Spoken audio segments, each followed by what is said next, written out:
of allegiance and remain standing for a moment of silence.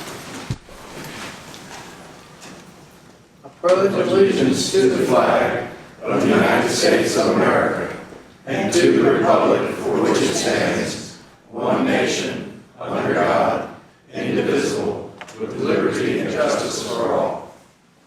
Remain standing, please.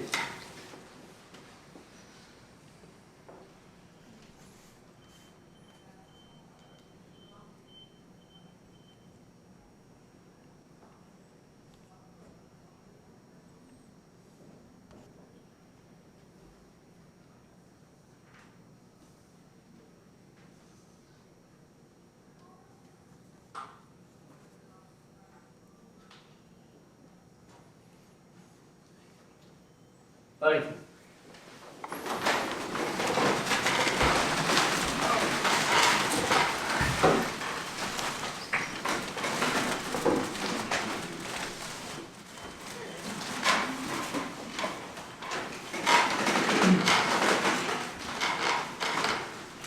Need to adopt the agenda.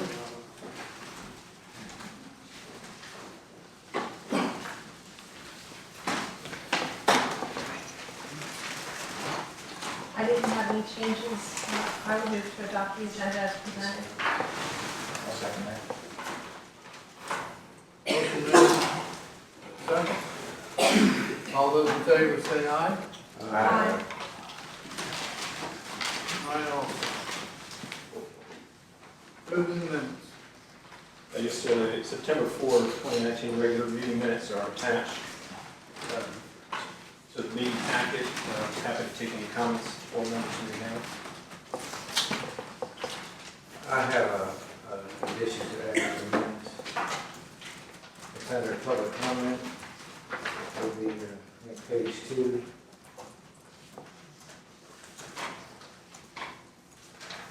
We just should read under Mr. Capielli's comment that he was listed as being responsible for the legal bills. It should further state that piece of paper exists, so either your lawyers give you really bad advice and you signed it and you owe the money, or you signed it on behalf of the county. The county didn't authorize this expenditure, so either way, there is a fraud. I'd like to see that, I'd like to see that investigated by an independent counsel. I believe that's verbatim. Mr. Fraser did reach out to me ahead of time. I did the audio that was the words that were spoken.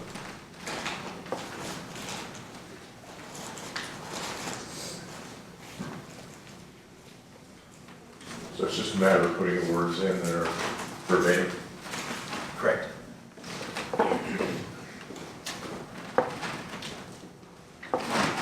I don't have any changes, so if that's a motion to approve with that change, I would second. That is, it's a motion with that provision. Then I still second. Motion made and second. All those in favor say aye. Aye. Aye also.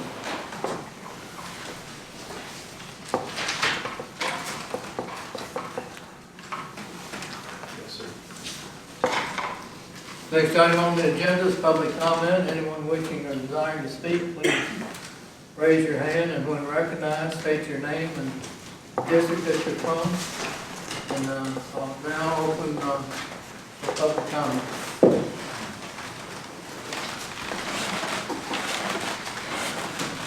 Anyone caring to speak?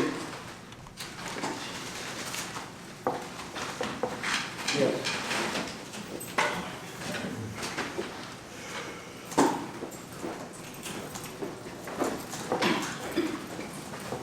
Page 20, Jackson District.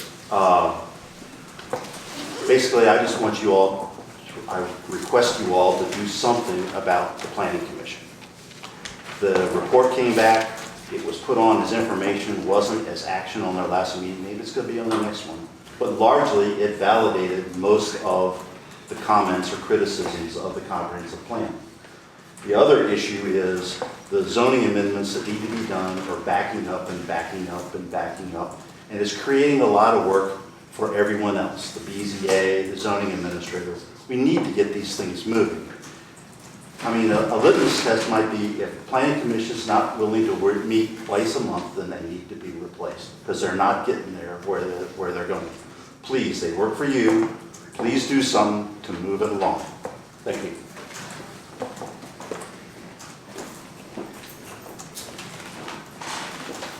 Anyone else? Anyone else care to speak?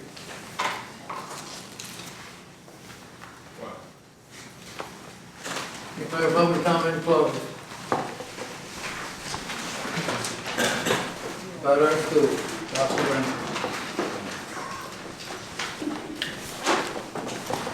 Good afternoon. For your friends in Handerland, it has been a pretty crazy month.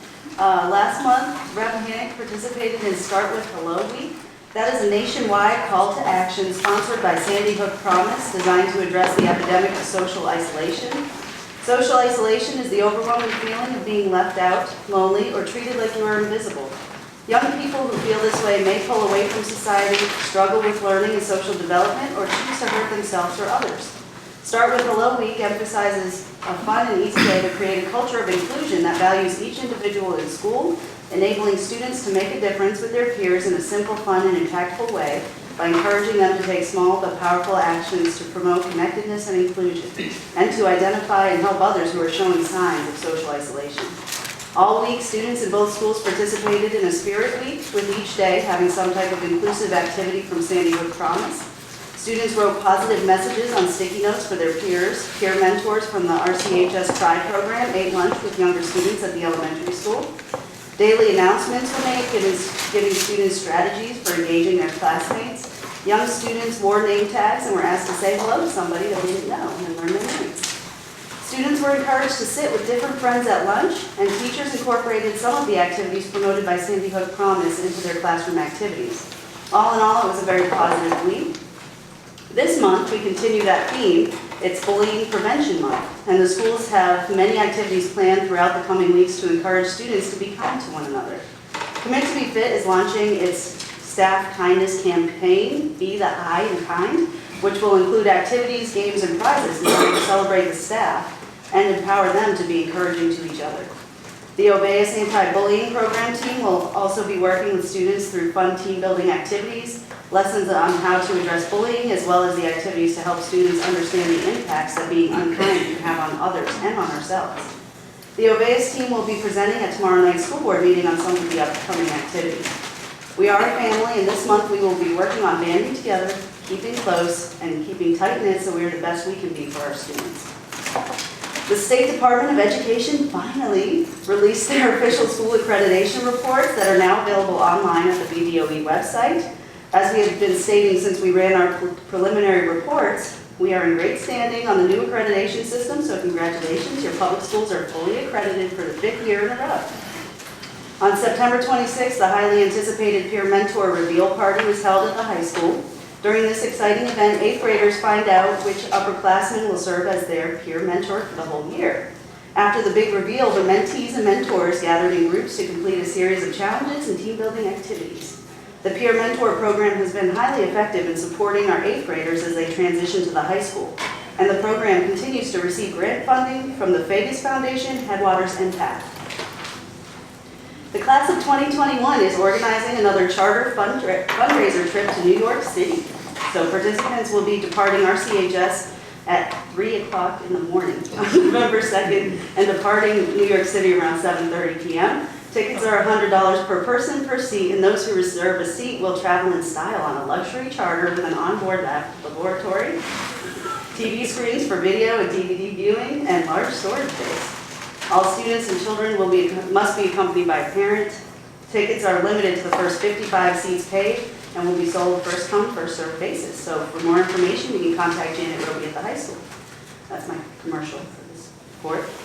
On September 27th, students at the elementary school were able to visit a special Sky Dome planetarium presented by Mobile Ed Productions, thanks to the Headwaters Foundation and our LEP. The students were able to view planets and stars projected across the ceiling of the inflatable enclosure as they learned about the universe. The production was repeated during 2 evening sessions for those students and parents who wanted to come out and stargaze and learn together. Snacks were provided for the evening sessions by our fantastic PTO. This week we have parent-teacher conferences on Thursday and Friday. Thursday is an early release day, and Friday, no school for students. We are also closed on Monday, October 14th in observance of Columbus Day. So thank you again for all you do to support the youth and staff at Rappahannock County Schools. We couldn't do what we do without all of you. Do you have any questions for me? And last month you mentioned some award, a national award or recognition. Can you remind me what that was? The Virginia Living Magazine Right. recognition, yes, we were voted and featured in the October issue, in this month's issue of Virginia Living Magazine, the high school is one of the top high schools. In Virginia? In Virginia, yes. And a lot of that had to do with some of our integration of Commit to be Fit and our neuro-amazing at the high school and alternative seating classrooms. Virginia Outdoor Magazine. Is that what Virginia it is? Living. Virginia Living. Yes, I have one question. yes. Check and see if the mic is on. Oh, are you serious? Do I have to say it all again? No. Hello? We are switch on top. Thank you. That's better, okay, so, well. Could you hear me? It is loaded on board docs now, it's sent to Gary. Thank you. Thanks a lot.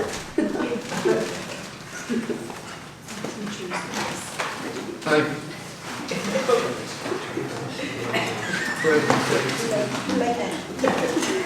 Presentation, Dino. Oh, Mr. Vanessa.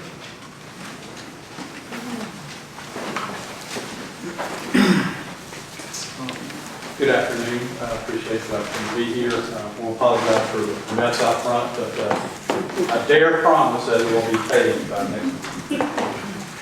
But no, we should wrap up the paving in the town.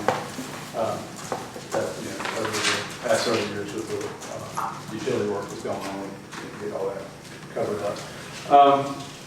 We just wanted to update you. Report should be. Our monthly report should be in your packet, but we are, as far as construction activities, we just started a week or two ago, I think a couple weeks ago, on one of our rural rustic projects, a 0.4-mile section of Turkey Ridge Road, and we're making good progress, and I think we're pretty close to, we've replaced several pipes and have already hauled a good bit of gravel. And our goal is to complete that project hopefully this year. If we don't, we'll certainly complete it first of next year, but we have to get all that completed this year. As far as, and we'll be, next year we'll have another, we'll look at, updating the 6-year plan. I think that's an annual thing. We'll see if there's any projects that we can add. Right now we've got 2 projects that are in PE, South Oaks Road and Kaiser Run Road, but those are as far as construction out of a couple of years. As far as other activities, I mean, we've gotten a few traffic engineering requests, working with Supervisor Smith on some Sperryville issues. We've been looking at the traffic speeds in Flint Hill, local citizen there, and we went through Mr. Curry, and we did a speed study and found out that there is a little bit of, there is some speeding in there. We're trying to, we put our speed sign out there. If you notice that they'll let the citizens know what speeds, if they are trying, hopefully that'll be an education and help slow some folks down. We did get our 3 truck restriction signs up on Benview Road finally, and so those are in place, and I'm not sure how that's working. You'll see, hopefully there are fewer trucks on the road. And recently we went back and re-grassed, reseeded, did some grading up on 211 up near Thornton Gap where we had that slide, and we hope that will hold. We've got a pretty good stand of grass on it now. We just have to keep our eye on it and address any other issues that's needed. But right now we're trying to finish up our mowing for the year. We should have our contractor come back here in the next week or two and do the final full mow on 211. And our area headquarters guys are out there mowing the 2 main roads, secondary roads, and two lane primaries, and we're getting ready for snow season. So we had our dry run earlier this week, or last week, and it was sort of our shots come and they check all our equipment out and get things ready for the year. So we're finalizing our plans, and I think we're ready for whatever the season brings us.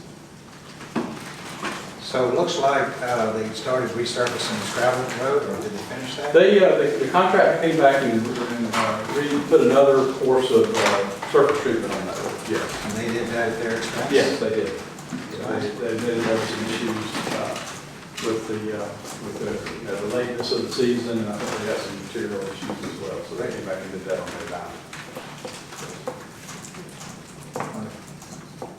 I have one quick question related to the slide and the work that was done to haul a lot of material out of there. Someone was putting a median near Harris Hollow Road.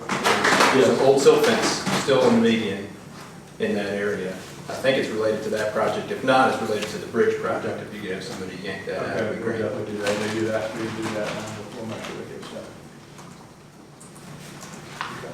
Mark, you had previously, I think you had mentioned looking at taking down some of the median on 211, kind of leveling some of those off that had big hills on them. Has there been any more discussion about that, or am I just a man? No, we're looking at those as far as when we have those safety funds available. Right now, we've got a couple of, our next project will be looking at the 211 and 231 intersection. Our plan is to try to... 522. What's that? 520. I'm sorry, 522 and 231 to try to improve, make that to a T. If we have any other opportunities to improve site distance on 211 by shading some of those those high areas down, we'll try to do that. But we don't have I don't have a priority list yet. Okay. That is on our radar. So, sorry, what are you going to do at Massey's Corner? 522 and No, 211? at 522 and 231, where you have that kind of split intersection. Yes. We would like to reconstruct that to make it just a basic T intersection. Instead of that yield, Yes. that left turn yield. It's confusing. It is. Yes. Do you think that leveling out 211, if that work is done, would help with that other issue that I reached out to you about, which I hear about all the time, which is people going the wrong way when they get back out on 211? That will, and what I've got to do is prioritize some of those crossovers so we can, we had some areas, 211 was widened and those two lanes were added, and they didn't follow the same grade as the older one, so you've got these different levels of road, and it creates a lot of issues, but we're going to try to develop a plan to take care of some of those. Yeah, I just had that happen to me within the last month. It's petrifying. It is. It's happened to me. Yeah. It's happened to me on the way to one of these meetings. Yeah. Yeah. I mean, So is that a signage study for those crossovers that you're talking about? Actually, it'd just be looking at which ones that we can actually go and lower some of the, if there's some earthwork that we can do to. Just on the crossovers? Yes, there are crossovers at site distance. I think in Amosville, and I guess all up there, could be 16-foot or more difference in elevation between the two sides. Correct.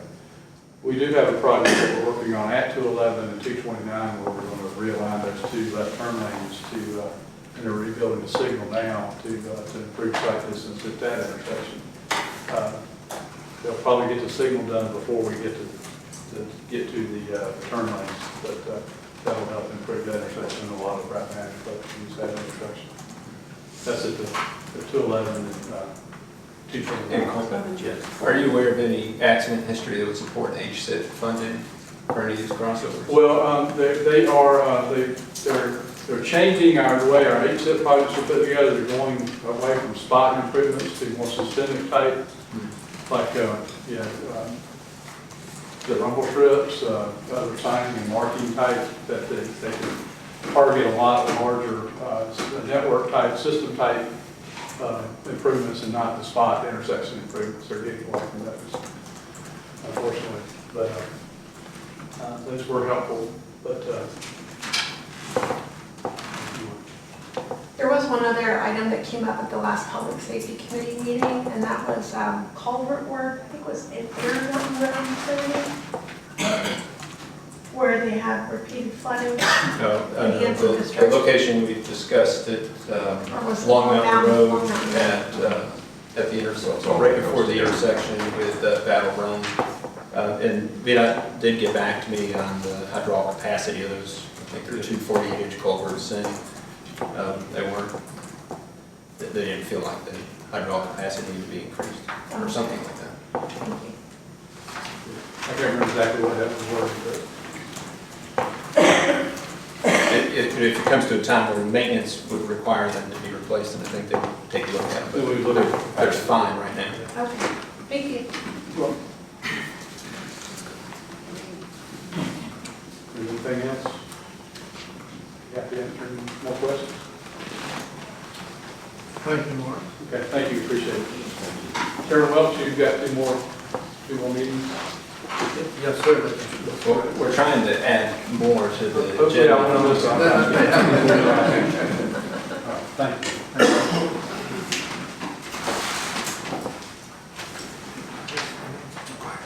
Yes. So, next we have Jim McGrath, Executive Director of the Rappahannock Community Services Board, with their annual report and request for concurrence on the contract. Do you have my presentation here? It is, and I'm sorry about that. No, that's fine. I lost my little lectern up here for the ability from the paper one, so. I don't know why that didn't turn on.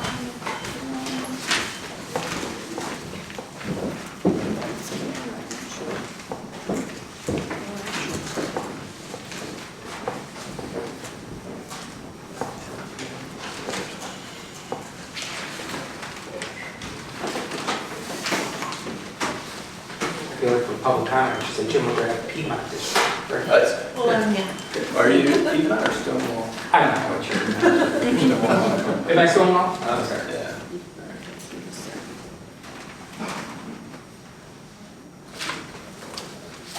Well, thank you. All right, obviously, I'm here to do my annual report on Rappahannock and Community Services, the Community Service Board, and Area Agency on Aging.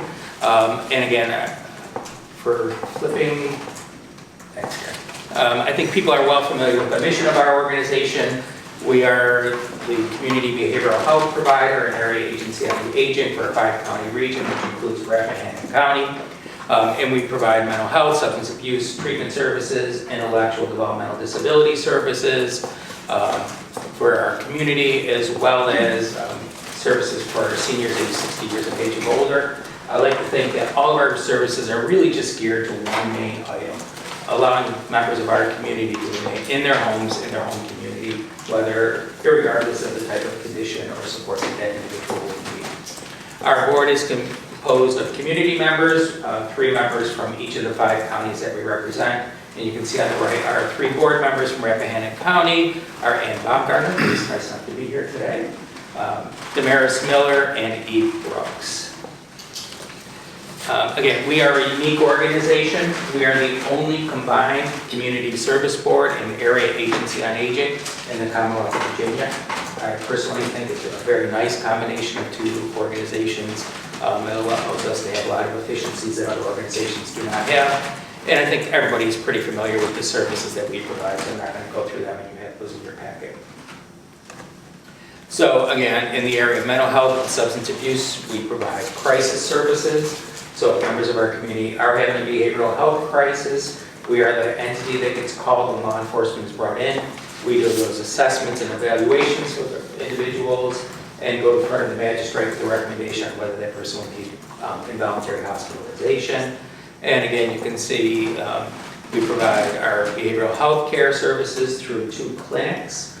We are currently in the process of renovating a brand new clinic in Warrenton, which I think will absolutely increase our capacity to be able to provide supports and services to people of Rappahannock. A lot of people too are very familiar with our Boxwood, which is our residential recovery treatment program for individuals who are recovering for a substance abuse problem. Again, services and supports for members of our community with intellectual and developmental disabilities, predominantly a lot of case management and some residential programs as well. Okay, and our senior services, as you see listed. Again, one of the important things I think that is relevant to us as an organization too is that as a community service board and area agency on the aging, one of the things that has happened is because of the nature of our community, we have not just become the legal entity to provide those services, but we are also become a very large service provider.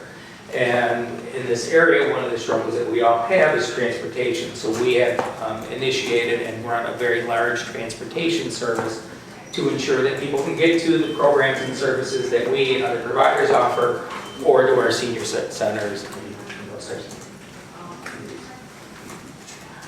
Most importantly, what's new happening at the Community Service Board? We are in the middle in Virginia of a program called STEP Virginia. And STEP Virginia is Virginia's response to ensure that behavioral health care services in the Commonwealth are up to an acceptable standard. Mental Health America does an annual report which ranks the states as far as the access and outcomes of behavioral health services. And currently Virginia ranks 33rd in the country, which is much better than we were ranked last year. Last year we were ranked 40th in the country as far as access and outcomes for people with behavioral health services. So Virginia has initiated a program called STEP Virginia, which is Virginia's plan to get community behavioral health services up to an acceptable level. And a couple of years ago, we implemented a program called Same Day Access, which is a walk-in assessment. So members of our community, if they have a behavioral health need, they can come in and be assessed at that particular point in time. This year, we are implementing 2 additional programs through STEP Virginia. One is called Primary Care Screening. With Primary Care Screening, what we are doing is we are assessing everybody who is in our services who has a diagnosis of a serious mental illness for physical health symptoms that would warrant further investigation and referral and follow-up on. We know that the diagnosis of a serious mental illness is the single greatest causative factor for decreased life expectancy. And right now, if you're diagnosed with a serious mental illness, your life expectancy, according to the National Institute of Mental Health, is between 18 and 30 years shorter than the general population. And that shortage, I think sometimes people think suicide will decrease that rate, and that is not inclusive of that. So it is purely from the physical health conditions that people with a serious mental illness have. So with our primary care screening, we are assessing for obesity, body mass index, all those types of factors. And if they're outside certain parameters, we make sure that a referral to a primary care provider is made, and then we have that obligation to ensure appropriate follow-up as well. We are also increasing our outpatient services. One of the biggest struggles that we have had as an organization is being able to attract and retain licensed clinical staff. And so we've received additional funding from the Department of Behavioral Health to enhance those. And primarily how we went about doing that was we have totally revamped and increased our salary structure for licensed clinicians. We need to keep the licensed clinicians in town and not driving half an hour north where they can make a lot more money. I touched real briefly on the renovation of the Fakir Behavioral Health Clinic that is scheduled to open on March 1st. Something that is important to us as an organization that doesn't really get a lot of discussion is we received about a month ago that we have obtained organizational compliance with, and I apologize when I used initials, Central Medicaid or Medicaid's community rule. And the community rule is the set of standards that will dictate that people with intellectual developmental disabilities in our community, the standards that they must, services must meet in order to be able to continue to provide those services. It's a large item for us as an organization because services to people with intellectual developmental disabilities is actually our largest budget item. Alternative transportation will be coming into our community starting sometime around January 1st. Alternative transportation is the system where anybody in our community who is determined to need to be involuntarily hospitalized through our screening process. Right now, what happens if a member of the community is in crisis and needs to be hospitalized, local law enforcement is called in to do that transport. And unfortunately, sometimes those transports can be on the other side of the state. and there's a large cost to that. Typically, it's officers being called in for overtime, maybe after coming off of long shifts, and now being asked to drive 4 or 5 hours across the state and driving back. Alternative transportation will completely take that, for the most part. There are a few exceptions, but out of the hands of local law enforcement. So now when someone comes into our services through crisis, we take custody of that person from local law enforcement. And if a determination is made that that person does need to be transported to a state hospital, instead of calling local law enforcement to come back in and take that person, there is an alternative transportation provider who will be called, will do that transport. And I think there's a lot of other ancillary benefits. It's an unmarked police car, it is restraint-free, so a lot of the stuff to lessen stigma of people with mental illness will also go along with that. We are working with a couple different counties have contacted us to begin to explore the initiation of drug court. I think we all know the struggles that we are having with substance abuse in our region, and drug court will help hopefully to divert people out of the prison system. We've begun a medicated assisted treatment program for inmates in the Fauquier Adult Detention Center, where we now have staff who have begun working with inmates in the detention center on substance use treatment services and the addition of medication to address their substance use disorder prior to their being released from prison. Because we know if we can start treatment in the prison and actually get people on medication before they leave in the community, we have a much better chance of long-term success in preventing relapse as soon as they are released from the prison. We've expanded Link into all 5 counties, and I know we expanded Link in this county about 6 months ago or so. And we've begun supporting to have peers in the emergency departments. So when members of our community have an overdose, we know one of the prime opportunities to get that person in treatment is to have a peer, and a peer is a certified, specifically trained person who self-discloses themselves to be in recovery. We'll go in and meet those individuals in the emergency rooms and make those linkages so we can get people in treatment as opposed to them just being released in the environment that they left. And actually, since I put that up, we've had a couple other things that have just come up. We just received some additional funding to expand our jail-based services. So again, we're putting more counselors in the prisons outside of just the medication-assisted treatment program, and again, putting peers in the prisons so that again, we can have that warm handoff when people are being discharged from prison, that we have someone to meet them and to make sure they're getting ready for treatment so we don't lose people in that process. And lastly, we just received notice of the ability to apply for fundings to extend our hours of our CTAC program. And our CTAC is the crisis intervention program, so when law enforcement brings people into us, we take custody and law enforcement can go back onto the road and do what they need to be doing. We've only been funded to be open for that for about 90 hours a week. And we have the kind of the prime times, but we are applying now for funding to do that 24/7 program. So hopefully getting away from any types of those time periods where law enforcement gets asked for someone in a crisis. If we're not open, they have to bring them to an emergency department and stay with them. So again, this will allow some relief for the local communities as well. Jim, will you take a question? Absolutely. You're talking a lot about inmates in jails and law enforcement. Yeah. Of course, those, we're the only, I mean, our jail is up, we're part of Correct. Shenandoah and Warren. Yes. It's a different jail complex than the other 4 counties. Yes, it I is. think that are part of this, and that's a constant challenge because we belong to different regional alliances based on, you know, Yes. different, Yep. whatever, geography or programs. I mean, are those programs you just mentioned for Rappahannock inmates, or? Well, they is that- could be, depending on, now We're it's- working that now, I guess. Yes, and the RWS, I believe it's RWS. I'm sorry? RSW. RSW. Yeah. Is actually overseen by the Northwestern Community Service Board, and I know they have a lot of those services as well. And we have actually worked with the Northern Shenandoah Regional Drug Task Force a little bit to make sure some of those types of things can be reached out to the Rappahannock RSW jail. I'm messing up Rappahannock. So Rappahannock inmates are getting the benefit of some of the programs you mentioned, or they're getting it through the Northwest? Some of the benefits that the expansion of programs that we have received have also been received by some of the other CSPs. So Northwestern, I believe, as well, has received some additional funding for jail programs.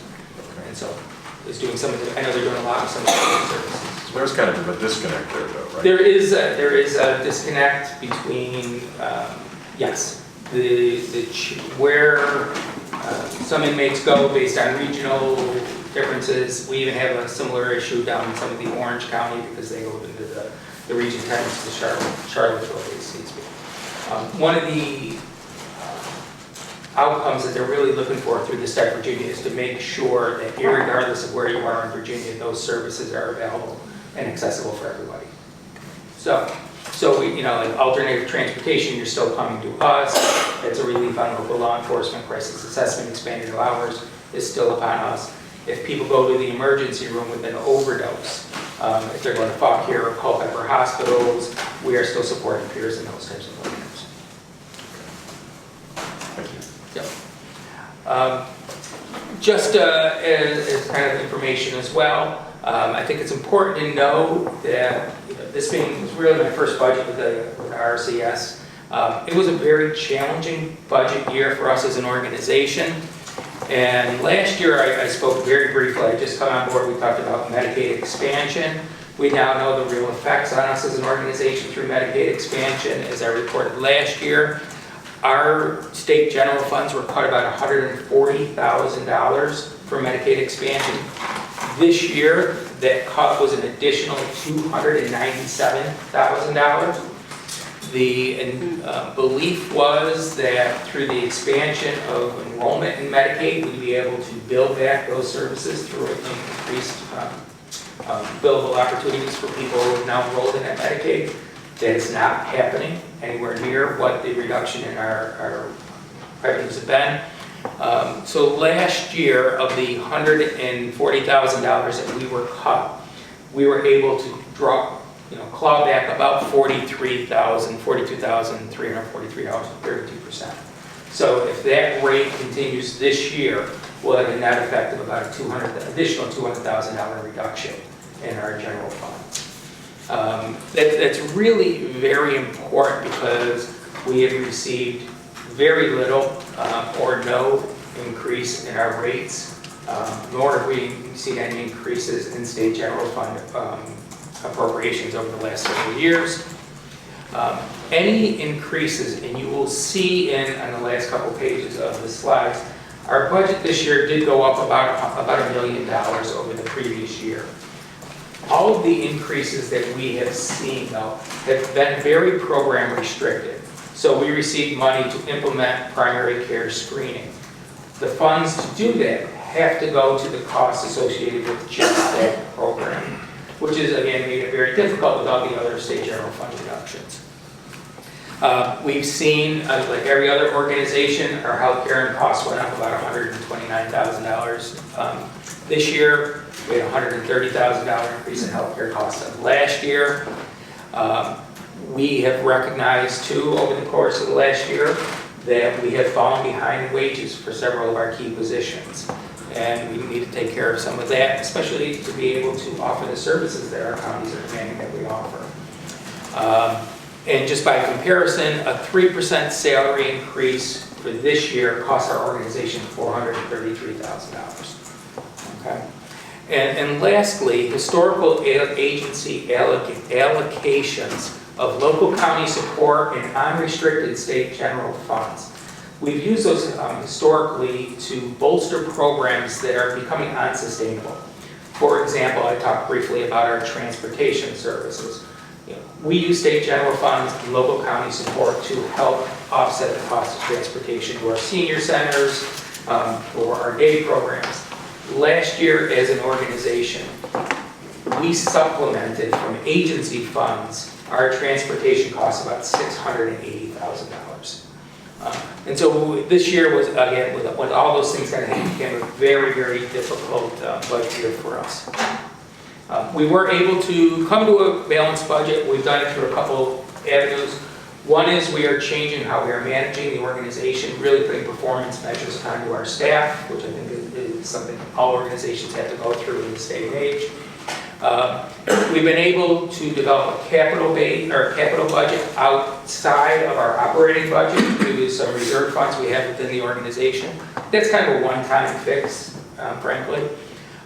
This year, we've eliminated any discretionary spending, and unfortunately, we had to reduce our workforce by 11 full-time equivalents. Now, we were able to do that without having to lay off any staff due to existing vacancies elsewhere within the organization. But it really meant a reduction in services slightly, hopefully things that we were able to make up on the other side, but we've reduced the number of staff who would be available for voluntary crisis counseling.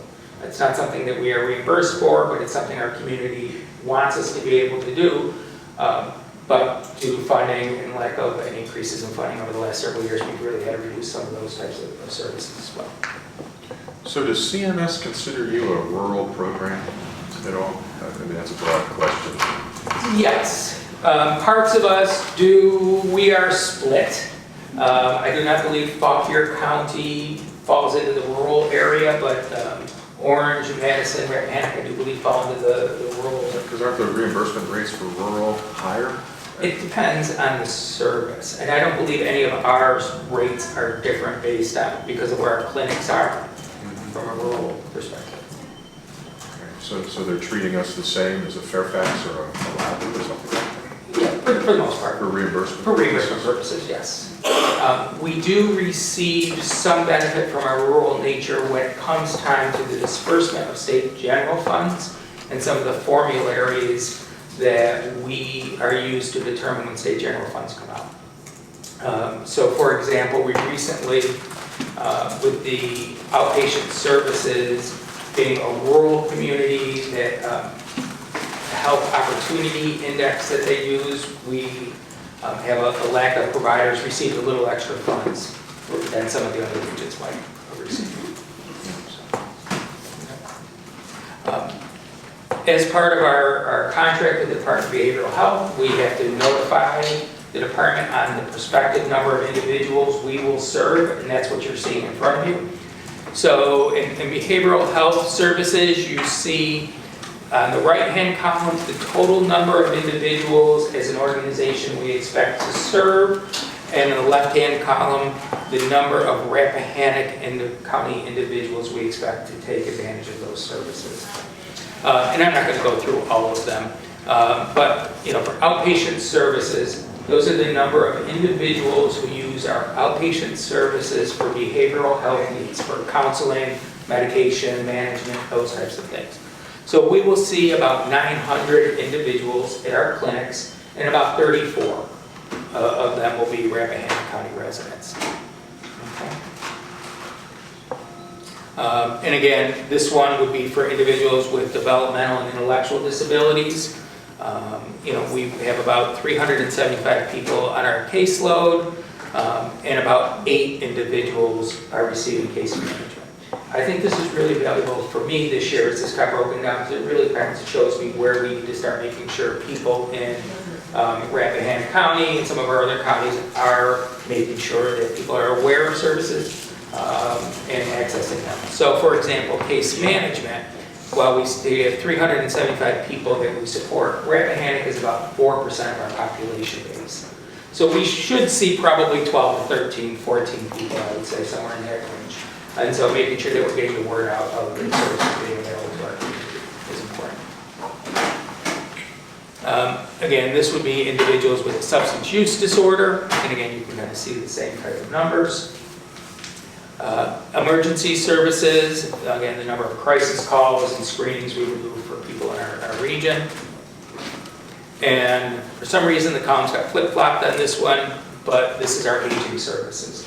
And again, we run the senior center in Rappahannock at the old Scrabble School. We have 42 regular members of our community who attend the Scrabble School. And again, we call it a senior center. It's technically a congregate meal program. So we make sure that everybody who comes there is receiving a meal. And while they're there, we have case managers who are also screening for lots of different things to make sure that people are able to stay in their homes as long as possible. Our funding from local funding last year was flat funded based on our per person census-based rate.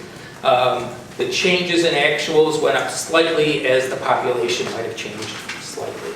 And I think our population dropped a little bit, so Rappahannock County's support drops a little bit. Again, just a breakdown of where our revenue comes from. About $10 million, 37% is Medicaid, predominantly fees. But you see, we receive about 25% of our money in state funds, and so on and so forth. What about private insurance? You have any- We can accept some private insurance. We have very, very few people who come to us for private insurance. So you have a lot of charity and bad debt? Predominantly, our services would be Medicaid, or individuals who are ineligible or for whatever reason refusing to enroll in Medicaid. We have a sliding scale. Again, nobody is turned away based on ability to pay for us. We are that safety net. But I think there is the reality. You often will hear services are covered by Medicaid. That does not necessarily mean Medicaid will pay for those services. That's a very different animal. Or getting services authorized through Medicaid. So we are constantly struggling with the Medicaid managed care organizations to pay for services that we are providing, or individuals who are on private pay. We do have, our collection rate on them is not the best. How do you bridge that gap? I guess you can. Well, we bridge that gap, and that's really where local support funding comes in, and that's where the state general funds that are not allocated to specific programs comes in. They cover that gap. But as I said, that gap over the years of state general funds has been flat, local funding has been flat, everything else is increasing, and that's why it's getting tougher and tougher and tougher and tougher. Is there any movement in the General Assembly to try to put more money toward that at the state level? There is. Any new appropriations that we have seen have been targeted for very specific programs. So the General Assembly will give money for primary care screenings. But that money has to go towards just the cost of providing primary care screening services. It cannot be used to offset the cost of our behavioral health clinics for people who are uninsured, for the difficulty in collecting from Medicaid and those types of things. And I just thought you'd like to see some of the demographics of people we serve, what their diagnosis is, and I'm not going to sit through that, but it's just for your information. And same information for our area agency on aging. And please follow us on social media, Facebook, those types of things. We put out a lot of good information on those sources.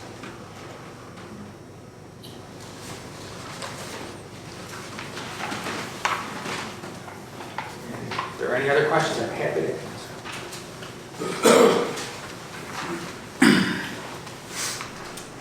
I read the other day that we're losing our free clinic in Rappahannock, and it seems like if there are gaps still with that you all might be able to help with maybe needs of the Asian population or mental health needs in particular.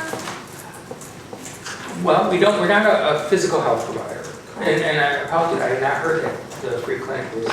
Well, I understand that the local arm of the Fauquier Free Clinic was reading the paper, was seeing so few walk-ins that they are not scheduling local hours anymore, but our citizens are welcome to go to Fauquier range or many more hours. Yeah, so I mean, I think we are behavioral health, and I think it's a similar situation that happened several years probably for us as an organization. I know we used to have a clinic here. I think people are aware. When I came on board, one of my beliefs is that we are a 5-county organization. We should have a footprint and a physical presence in each of the 5 counties.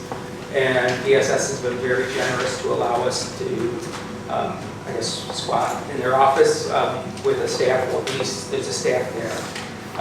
It is not, it's kind of a toe in the water, for lack of a better term, to increasing.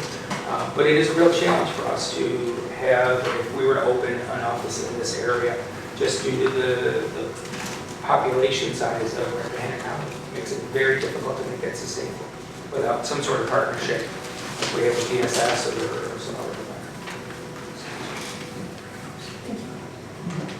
Mr. McGrath has requested the board consider a resolution put forward a draft, and on his reading, the state code suggested that each locality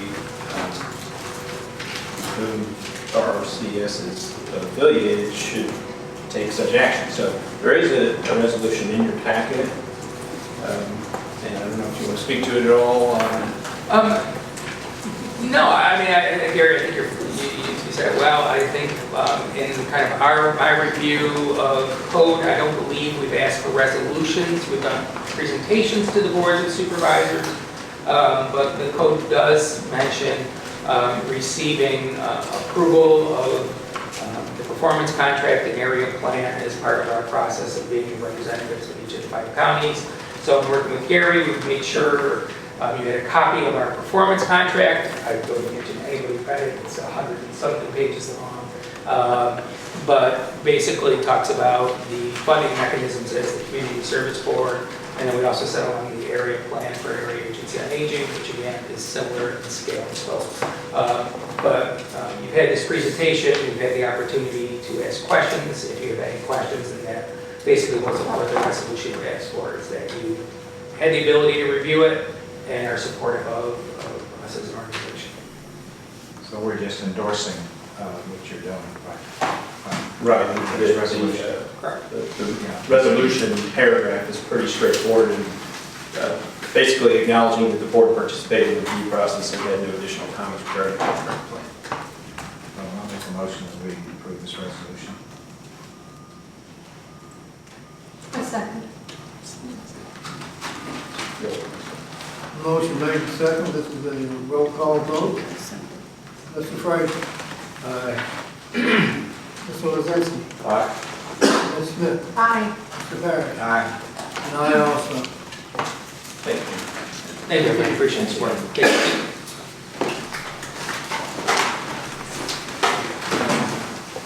Board member, before we roll into finance, appointments, etc., as you're aware, in the new business, we have the regional jail bond refunding. We have 2 gentlemen here for that item, and that's item K1. There's also my intention to have a discussion K8 on the upcoming public hearings for the 2 towers, and there's a representative here from the tower company. I don't know if there's any interest from the board to change the order of the agenda for it and roll into the other report. I think it'd be wise to come ahead and hear about the jail refinance and bond. That's the way that would. But if the board's in mind to do that, we just need a motion to amend the agenda to the order that you desire. I'll make that motion.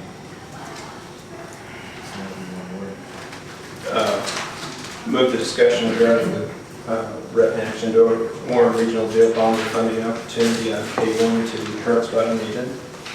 Yes, I'll move. Discussion. We also have a member here, and I don't know if it's appropriate, regarding the zoning public hearing. Case 7, would it be appropriate to move that up as well, or not? I think you could. I didn't anticipate any action coming out of that item. It was really more information for the board and letting you know when the public hearing was going to take place. There are action items related to K8 and K1. Okay, thank you. Right. Stick with the motion as presented.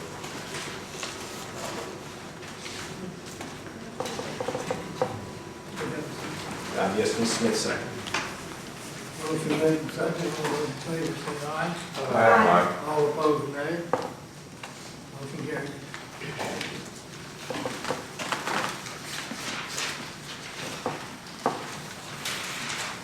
With that, I'll just give a brief introduction, and RT can provide more information.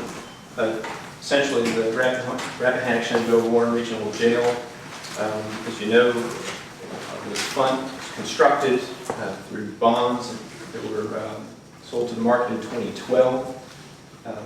The interest rate market at that time was a little higher than now. Of course, for 40-year term, many of those issuance had some higher interest rates. Now that we're working our way through that cycle and interest rates are lower, there is an opportunity to refund those bonds at today's at the end of October's rates, whatever they would be.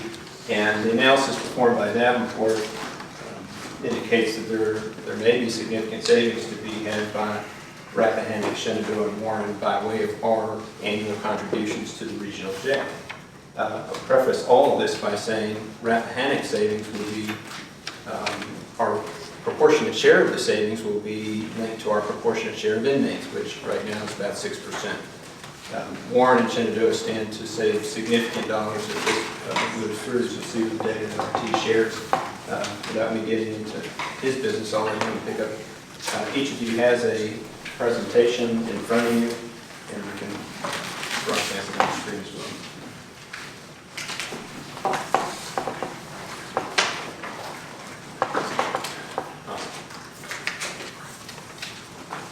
As Gary said, my name is R.T. Taylor from Davenport Company. You should each have a book in front of you. We'll step through it page by page on the front section. There are, of course, supporting details in the back of the book. But I'd like to keep it conversational. If you have questions as we walk through it, just comment and let me know. I'm happy to address those questions as we go along. On page 1, this just gives a little overview of, as Gary said, back in 2012, the RSW Jail Authority issued bonds through the state pool program known as Virginia Resources Authority. They issued $45.2 million in bonds, and the coupons at the time of issuance ranged from 2% to 5%, and the final maturity of those bonds is November 1 of 2042. Right now, we are looking at about roughly $37.9 million of remaining bond maturities outstanding, and those coupons are ranging from 3 to 5%. In the current market, we're looking at rates, all-in fixed rates, that would be achieved much less than that, producing savings of roughly $8+ million over the next 23 years for the financing. So, if you look right here on this page, it just sort of gives you an overview of the maturities that we're looking at that are callable from November 1 of 2023 out to 2042. And then the coupon again going from 3% to 5%, and we're looking at fixing the interest rate at the end of October. That's when VRA will sell its bonds out in the public markets, and that's when the interest rates for RSW will be fixed. Okay?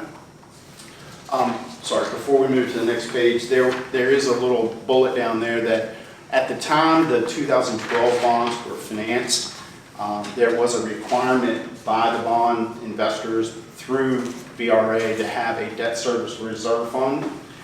That amount was set at the max annual debt service you'll see on the next page on the current 2012 bonds at roughly $3 million. So based on that, you'll see where the savings potentially allow for downsizing that debt service reserve fund at roughly $300,000. So if we turn to the next page. So can I ask this?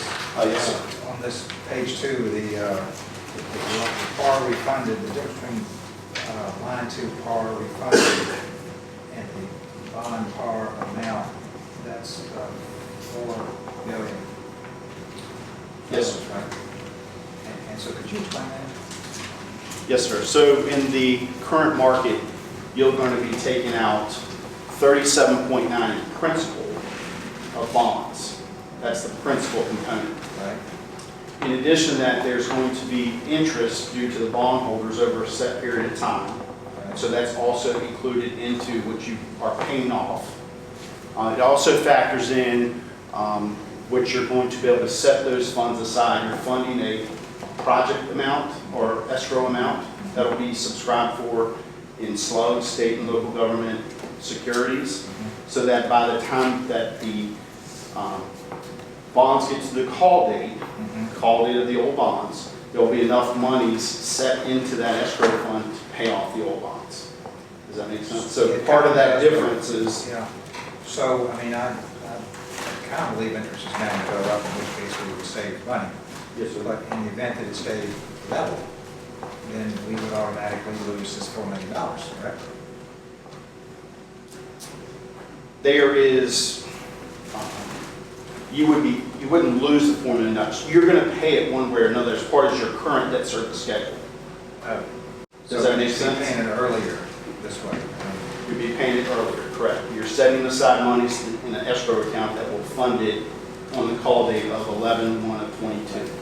So if interest remain level for the period, Yes, sir. then we would, even though we would be financing $4 million more than we have now, we would not lose any money.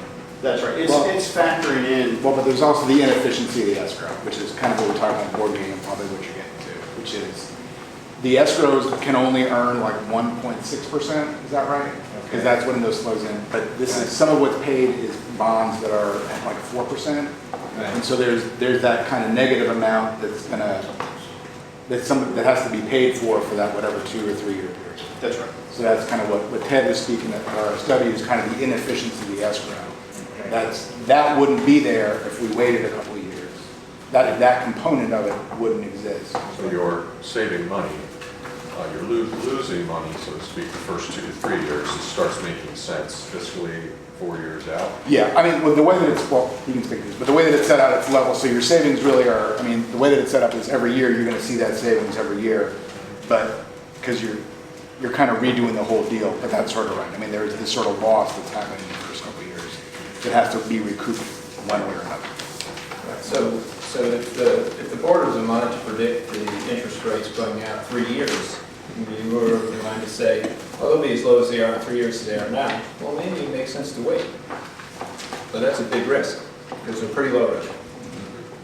And you can see that we can skip page 3 to go through that analysis, just walk through, go to page 5, and you can see right now we're currently at column B, which that's, if we price bonds through the VRA's fall pool at the end of this October 30th, that would essentially close on November 13th, and that's column B.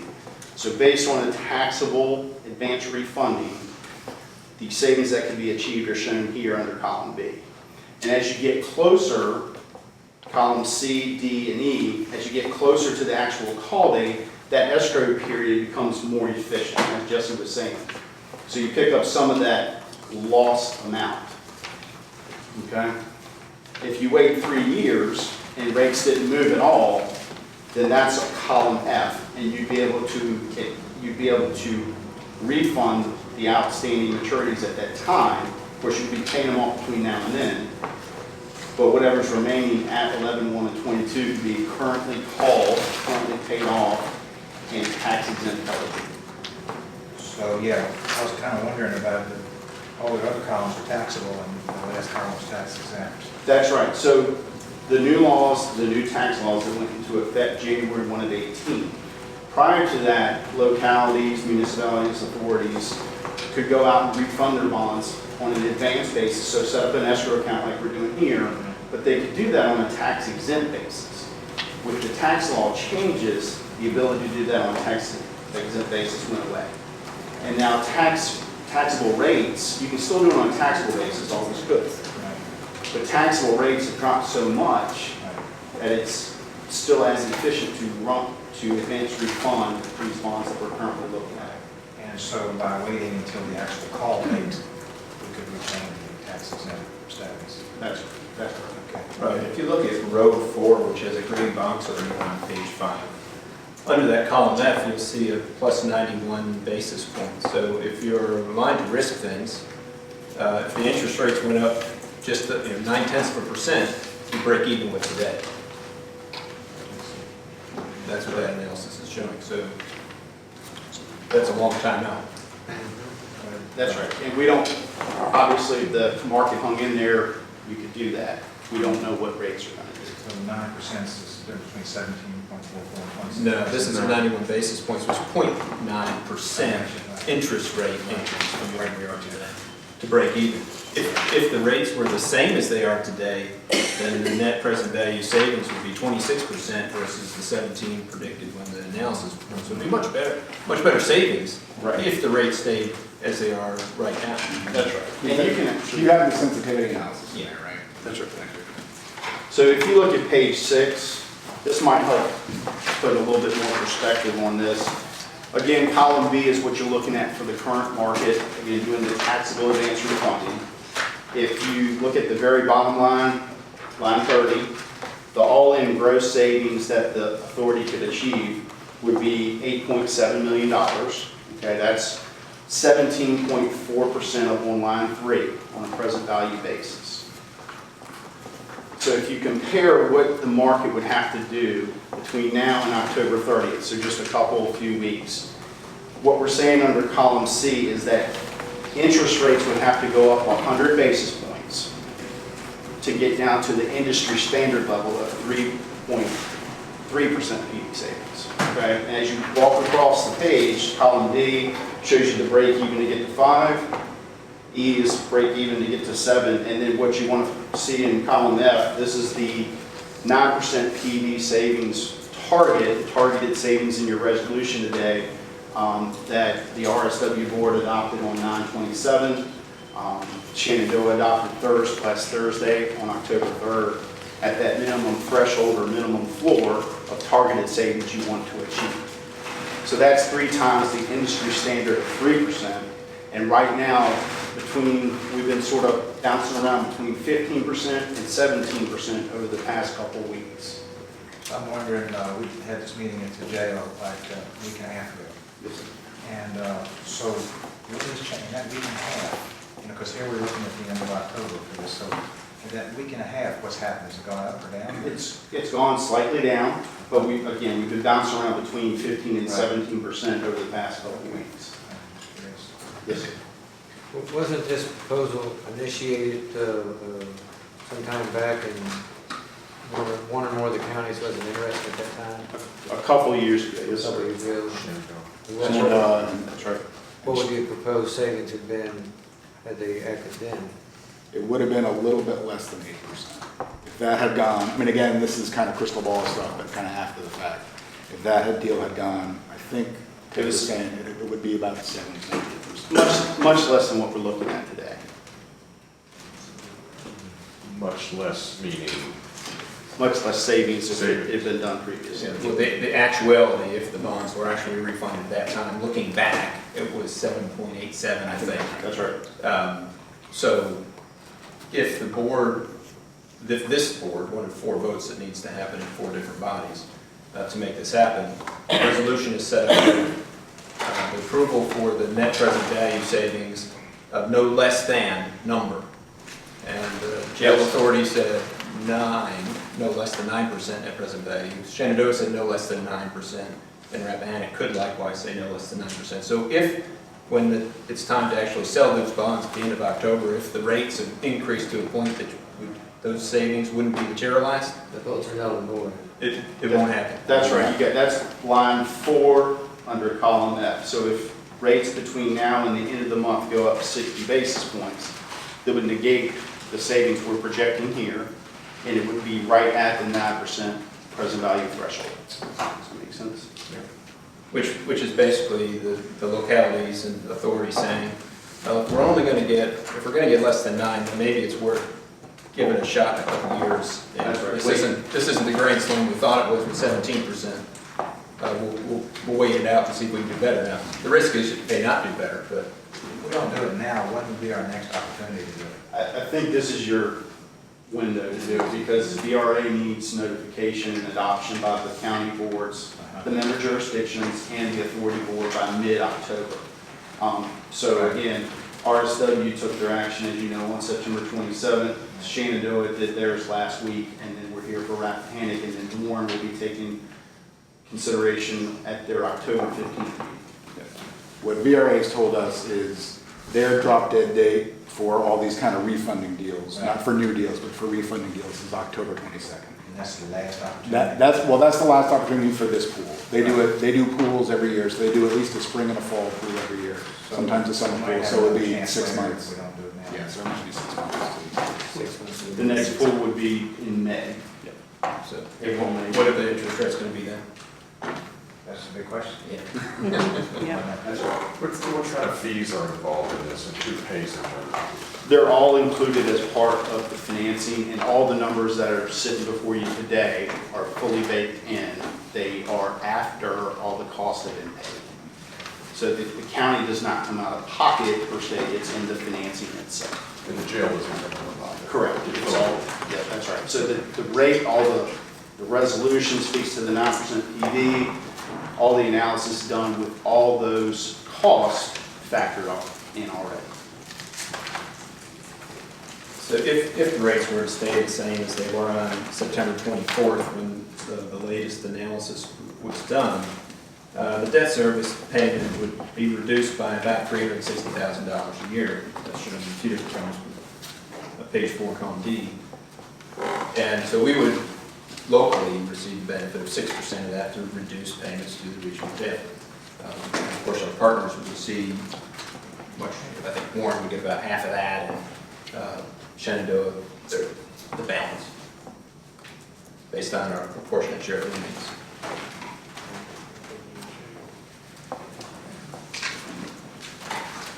Hasn't there been, I don't know, maybe they're just rumors, but Shenandoah wanting to opt out of the jail commission period? I don't have any information on that. I think different, I don't know that the board is interested in that. I know one of your constitutional officers has talked about it, but that board, the Shenandoah sheriff sits on the regional jail authority board. He voted with the rest of the members from Mr. Parrish and I were there to authorize the resolution for this refunding, and the Shenandoah board voted to authorize the refunding. So I would say, it's safe to say that at this point in time, they're interested in gathering potential savings. And my general understanding of how the operating agreement for the jail authority works is the main members can't walk unless there's some arrangement made for all the existing debt service and stuff. So regardless of that, if Shenandoah wanted to leave, they would have to make some sort of arrangement for their share of the big bond issue that this is. Well, in interest, has been suppressed, interest rates have been suppressed for, what, 6 or 7 years now? It's been a long time. We've seen them within months at a time, like at the first of the year, pop back up. So in the foreseeable future, it's not outside the realm of possibility that rates could bump up 100 basis points in the next couple months, if not more. But again, equally, as probable, they could continue to hover at current levels, drop further. We just don't know. I put up page 9. I don't know if you can see that. Right, so they, as this is showing, this is what this MMD is showing, is basically the 10-year maturity of tax exempt rates versus 10-year maturity of treasury rates. And you can see from the graphic that they are trending together, right? And they're very closely aligned where you see the 2019 on the bottom axis. That's sort of the upshot of this analysis, is that the taxable rates have dropped such that this refunding of old tax exempt bonds is very viable. Anyway, it seems to me like it's more likely that interest is going to go up than it's going to go down. So in that perspective, I personally would probably be in favor of going ahead and supporting this finance. Bond counsel has provided a prepared resolution for the board to consider. It's in your packet and prepared in your standard form. There's one blank, if you will, which is in the 6th whereas paragraph that speaks to the net present value savings threshold that the board is interested in achieving. And it says that provided such refunding achieves an aggregate net present value debt service savings of not less than 9% of the principal portion of the 2012 bond to be refunded. So it's that number in this resolution that each one of the four entities that must approve a resolution could change. And as already noted, the Jail Authority Board approved a resolution with 9%. Shenandoah approved a resolution with 9%. Warren reviewed it and will make their vote on the 15th of October, and this is before you. I suggested to the board previously and then to the Jail Board Authority that given Rappahannock's 6% share of the overall, I would recommend to this board that you authorize the percent that is deemed appropriate to the other localities given the small share of the savings that we're likely to get and the large share of the savings that they are going to approve. That's just was my recommendation to you, or is my recommendation. Is that the way the resolution is set? That is the way the resolution reads right now. Well, I defer to our representatives in the jail authority. So I'll make a motion to do as this resolution. I'll second. Motion made and second. Also a roll call vote. Mr. Fraser. Aye. Mr. Luzin. Aye. Ms. Smith. Aye. Mr. Barry. Aye. And I myself. Your team. Carried. Now we get to keep our fingers crossed.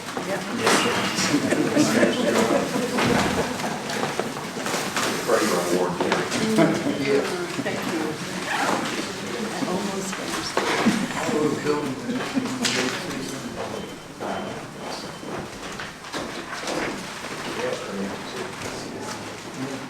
Well, we're currently holding 100 Culpeper inmates for a pretty penny, so that's.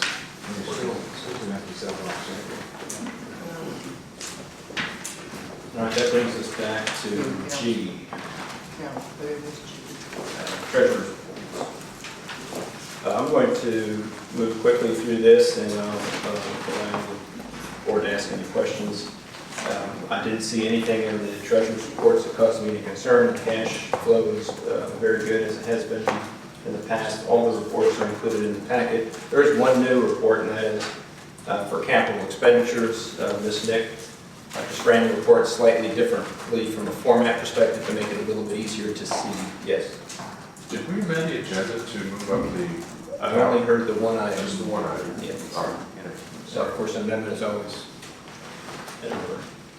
Sure, okay. My apologies. Carry on. So unless there's any other questions on that, move on to accounts payable.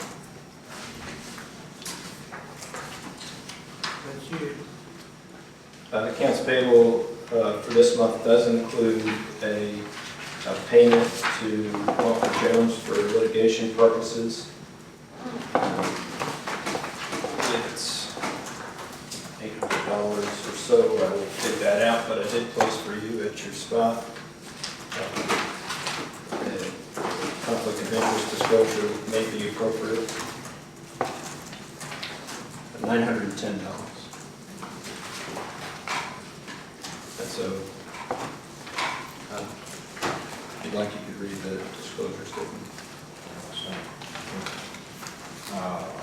Pursuant to the Code of Virginia, Section 2.2-3115H, as a Board of Supervisors member, I may have a personal interest related to the approval of the accounts payable process that includes consideration of the payment to Walker Jones, which firm provides legal counsel related to the Bragg 1 case. The nature of my potential personal interest is the fact that the named firm is providing for my legal defense as an individual and member of the Board of Supervisors.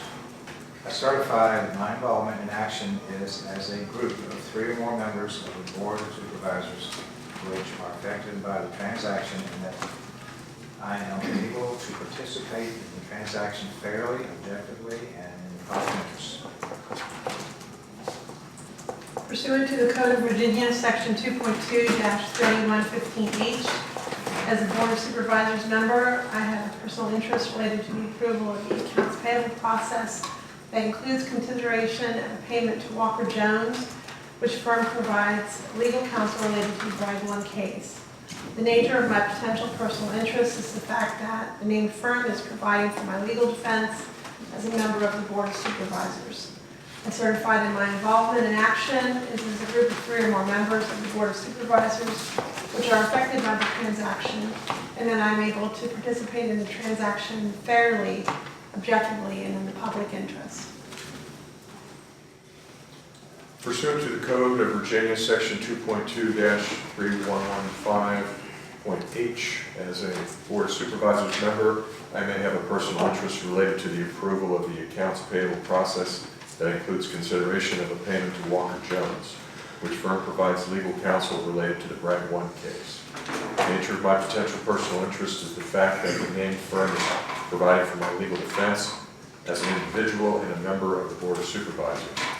I certify that my involvement in action is as a group of 3 or more members of the Board of Supervisors, which are affected by the transaction, and that I am able to participate in the transaction fairly, objectively, and in the public interest.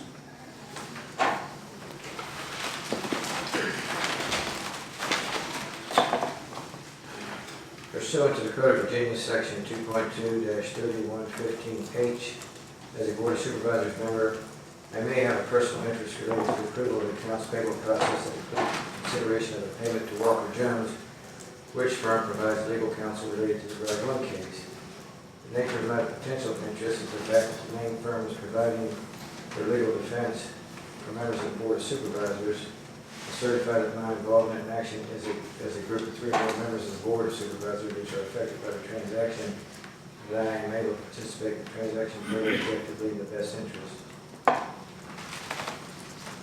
Pursuant to the Code of Virginia, Section 2.2-3115.H, as a Board of Supervisor member, I have a personal interest related to the approval of the accounts payable process that include consideration of a payment to Walker Jones, which firm provides legal counsel related to the Bragg 1 case. The nature of my potential personal interest is the fact that the named firm is providing for my legal defense as an individual member of the Board of Supervisors. I certify that my involvement in action is as a group of 3 or more members of the Board of Supervisors which are affected by the transaction, and that I am able to participate in the transaction fairly, objectively, and in the public interest. Thank you. You'll see in the packet, there's a mid-month payment or check run for September 16th, 2019 for a total of $47,765.59.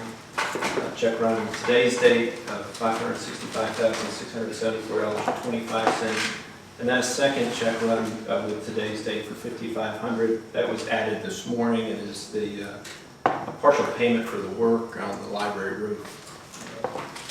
That work is started, and the contract was for them to get half when they started and half when they finished, and that's more than started, so we managed to get that in at the last minute.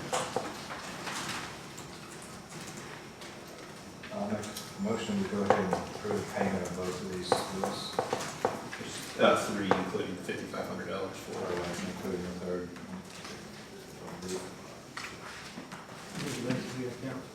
yes.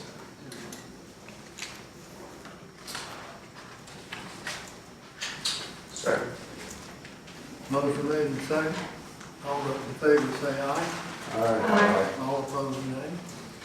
Motion carried.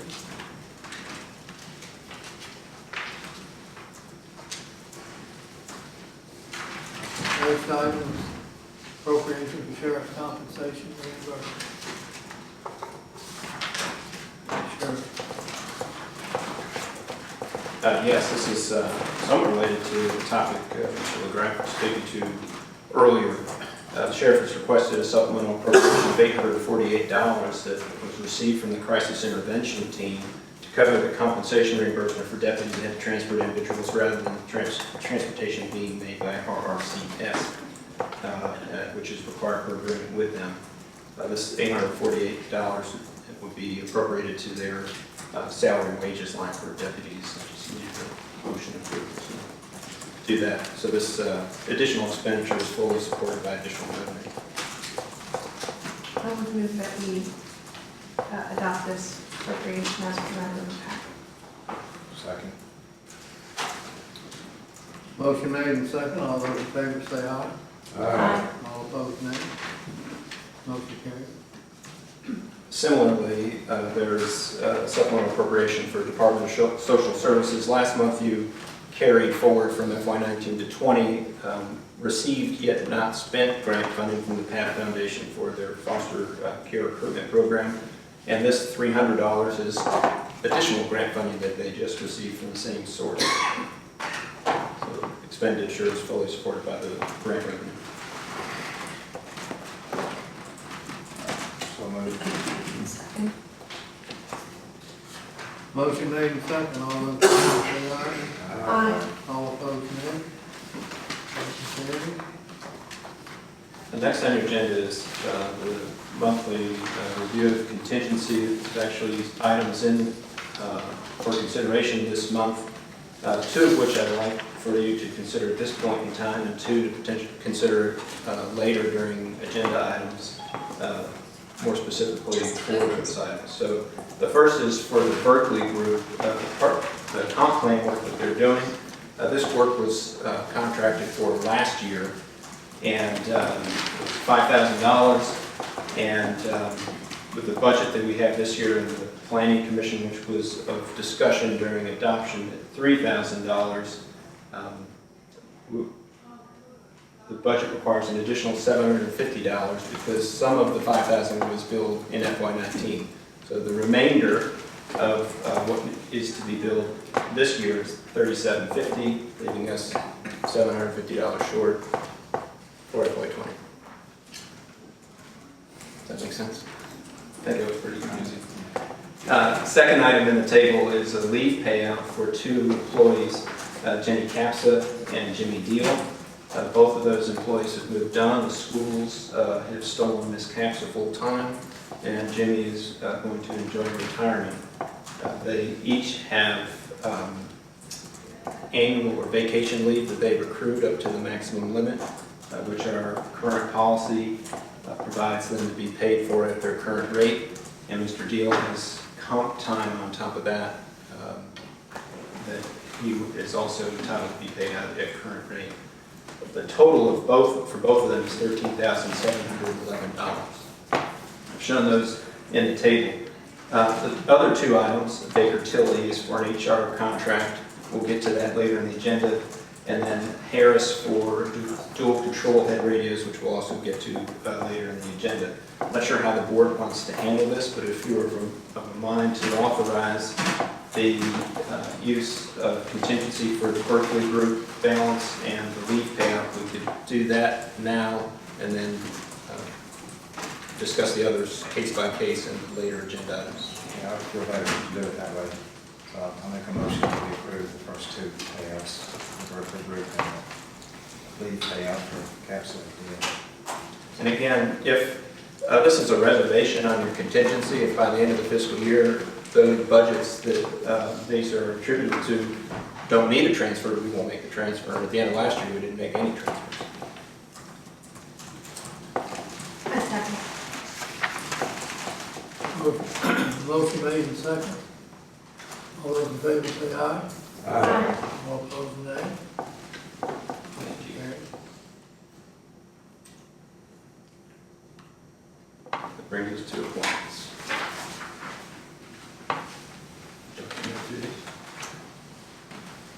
Yes, go ahead. Okay.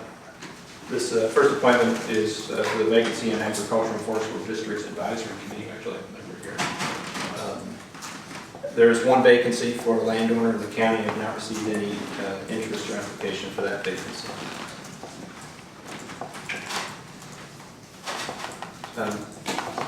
The next is for the Building Committee.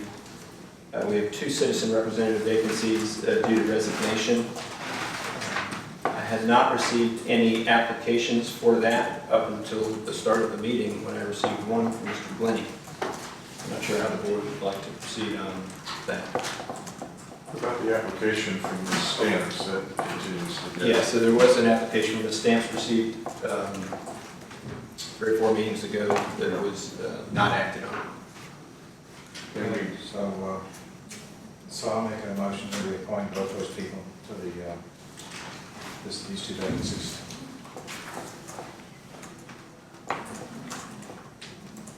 do we have the report from Wiley Wilson? What's the status of that?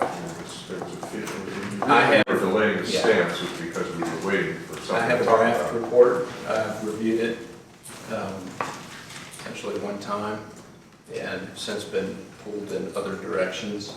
I've been reluctant to pass it on to the board or committee because once I do that, it's a public document. I don't think it's ready for that.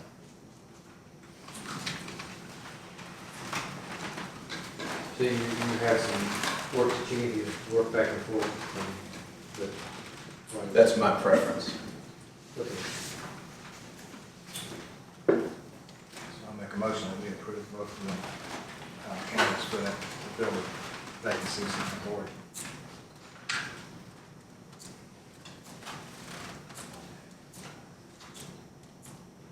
I still have a problem with the one has an inherent conflict of interest because one of the buildings that we have, that we may be working on,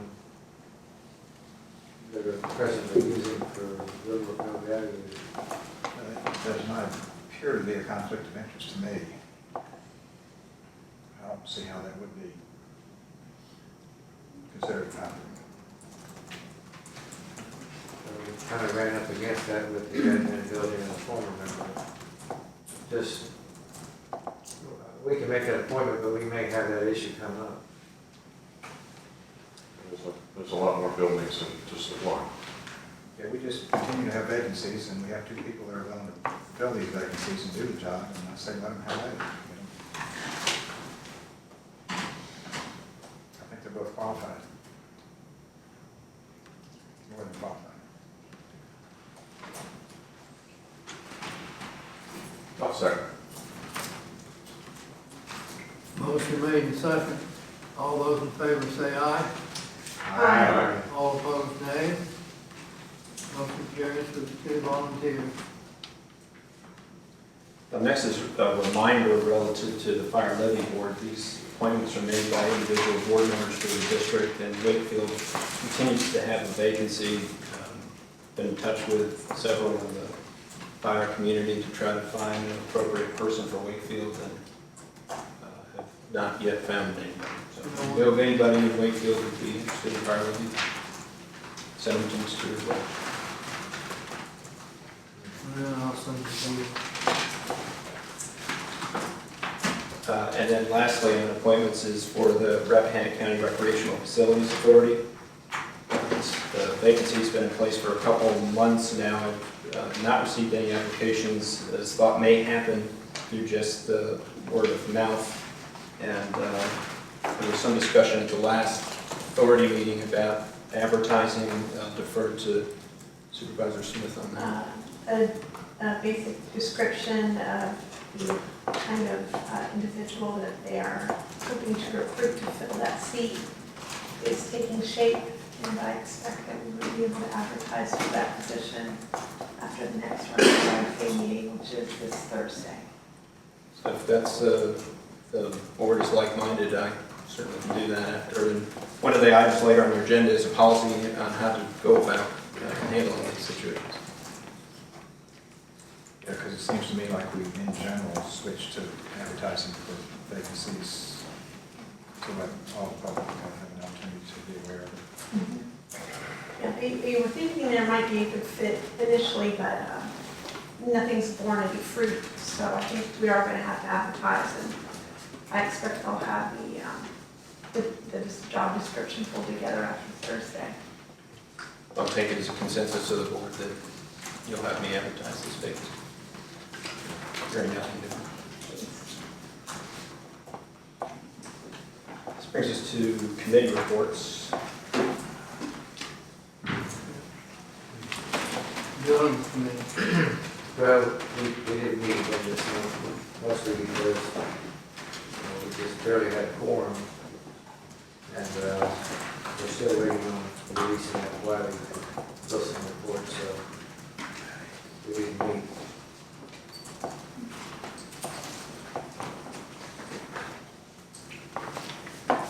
But now we have a larger committee. We'll meet next month.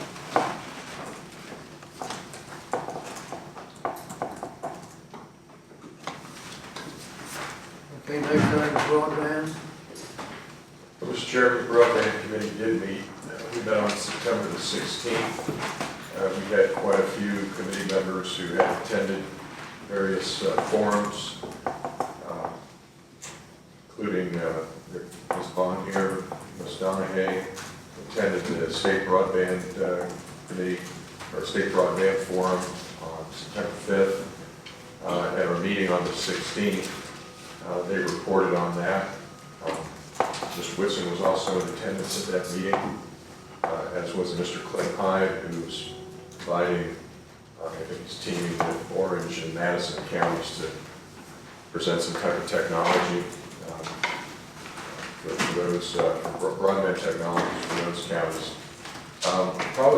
And Ms. Donahue gave us an excellent summary on the broadband forum down in Richmond, which I was remiss in getting it posted on board docs. I will do that here so the public can see it and the board members can see it. And then attended the Rappahannock Regional Commission for our Share Received Leadership Award a couple of weeks ago, and lo and behold, the featured presentation there was about rural broadband, and in each one of these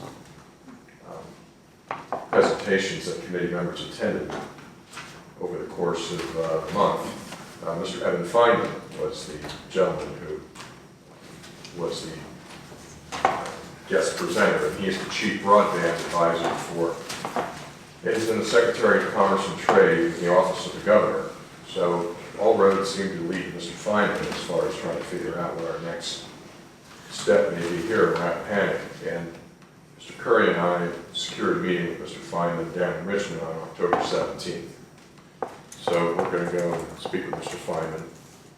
And of course, I believe any other board members would like to attend. I think there's probably one more board member that could attend. Yeah. Unfortunately, no other committee members are able to make it that day. But we're going to go down and have a conversation with Mr. Feynman specifically about Rappahannock.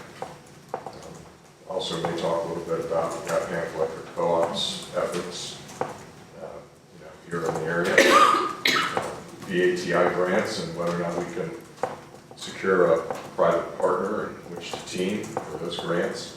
I imagine the conversation will be broad. So allow us to have that, and then I believe we are scheduled to have our next broadband committee meeting on the 21st at the library at 7 p.m. And we'll have some input from that meeting with Mr. Feynman at that time. What time is the meeting in Richmond? 2 o'clock. That's good.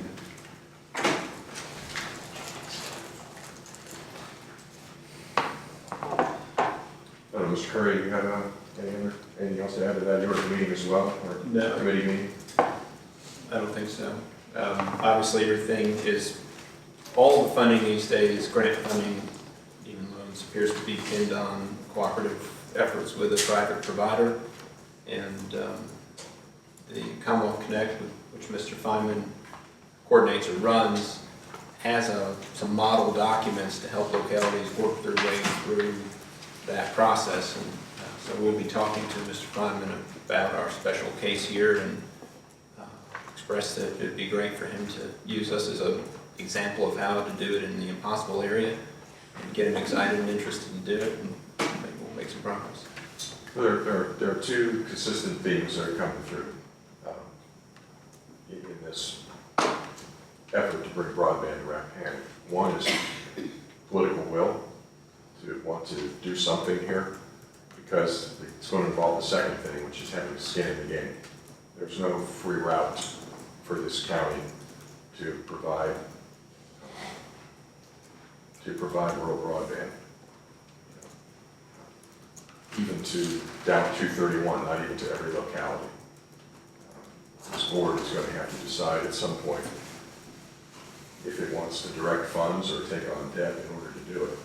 It's my sense, because every other jurisdiction I've seen do this in the county, or in the Commonwealth, has had some kind of, well, skin in the game, whether it's Local their mention. assets or, or their physical assets, or taking on debt, or putting it in the budget. So that's probably the takeaway we're going to get from this conversation with Mr. Feynman. And the county has to have the political will, the desire to do it. It just won't happen on its own. So nobody's going to parachute in and just give us a nice big gift. Just add, hopefully quickly, Mr. Feynman sees the model as there's a certain cost-benefit analysis that goes into any provider to provide broadband services in a community. And a community like ours, the expenses, short and long term, when weighed against the revenue, they just don't balance out. And so that means that grant and local revenue needs to come in and balance off that scale. So it's how do we find the most efficient way to do that? And then once we find that, then what are the methods and what are the actual costs? Which I think brings us to the rec authority. The rec authority had their regularly scheduled meeting last month. In addition to discussing the vacant seat on the authority,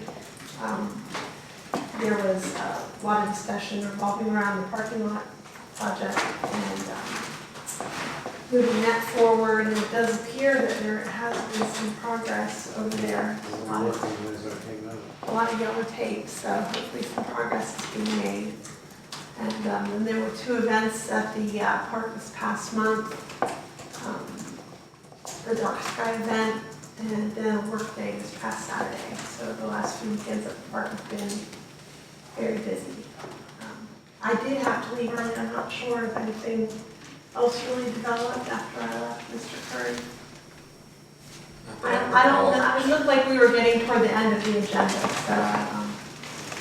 So those were the main points, and I look forward to having that job description complete so we can advertise that position next week, hopefully. That's it. Planning Commission.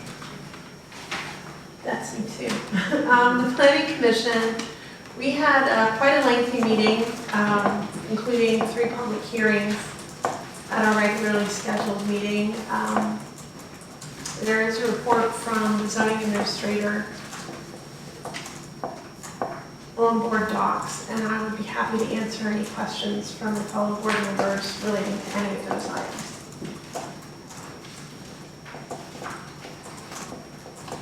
Now, I'll just note, at the end of each planning commission meeting agenda, there is an item, a standing item, listing those matters that have been referred to the planning commission by the board.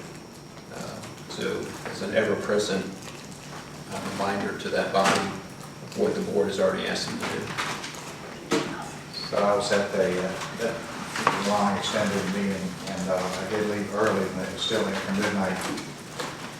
And I walked out with a woman who's here to get her approval for a tourist home.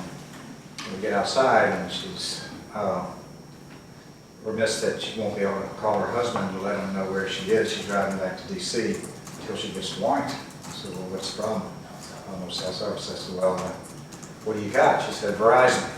I said, oh, okay, well, here's my Sprint phone. You can call her husband, which she did, and he'd already reported her to the sheriff's office as missing. But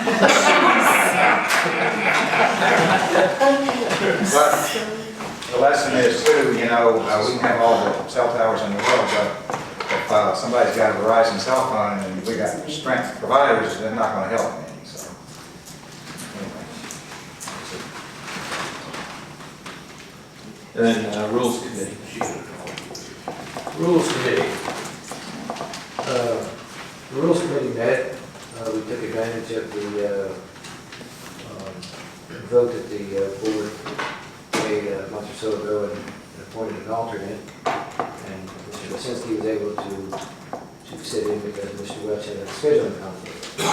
So, you'll see later in the agenda, under new business, 3 items that we worked on out of 4. One, I'd like to ask the board for additional direction on whether we actually move forward with that.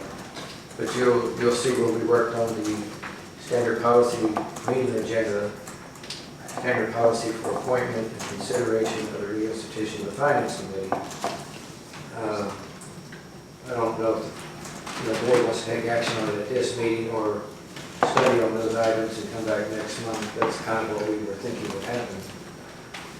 Action at the November meeting, excuse me. The 4th thing that we worked on was the electronic meeting policy for this board. We know that unless the governor declares a state of emergency where we have to meet and can't, there's really no rules that apply at that point in time because it's an emergency. But under any other scenario, we're working on a situation where following the statute, FOIA statute, we can only use, that individual member can only use that twice, and it's for a personal reason or emergency of some sort. So we just wonder, should we continue working on that as a board? Actually, think that's something we should work on. So the FOIA Act says that if you want to be able to have board members participate in a meeting through electronic means because they can't attend for personal reasons, which must be disclosed, you must have a policy first that allows that. And it must comply with FOIA. And you must have a physical quorum present to have the meeting. So 1 or 2 members could potentially call in if you have 3 in the room. But the first step is you have to have a policy. The Rules Committee just really looked at some other localities' policies, see what they've done. I couldn't find very many that have this policy. Although it seemed like many school boards have it. There's been times when it's hard for us to all schedule the same meeting, especially not a regular meeting. So there's that. Do you want us to do a draft and come back with that, or no further action at this time?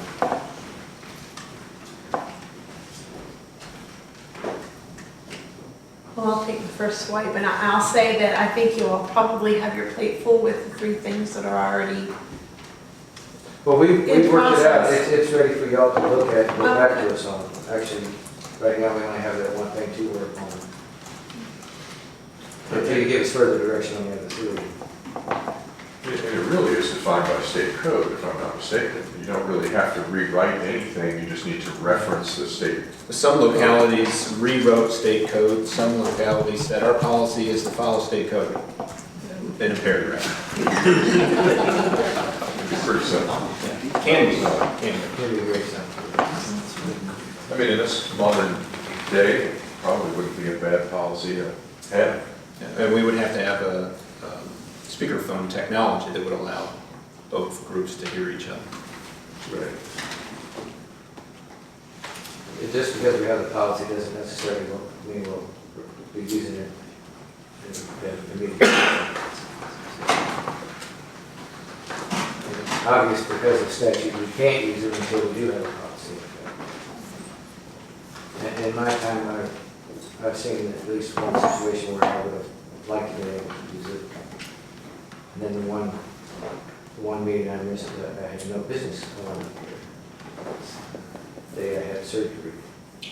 I think to your point, it's probably going to be more relevant for special meetings because we all keep the regular meetings. We try to keep our agendas. Yeah, we know when those are coming, but, for example, these meetings, we have joint meetings with the planning commission or, the school board for budget reasons. Maybe you need to, Well, I not everybody can make it. I don't hear any visceral objection to a policy, so I can clean up what we talked about and kick it back to the Rules Committee meeting, Rules Committee, and then go from there. the equipment that would be needed, I would expect that wouldn't be a large funding outlay.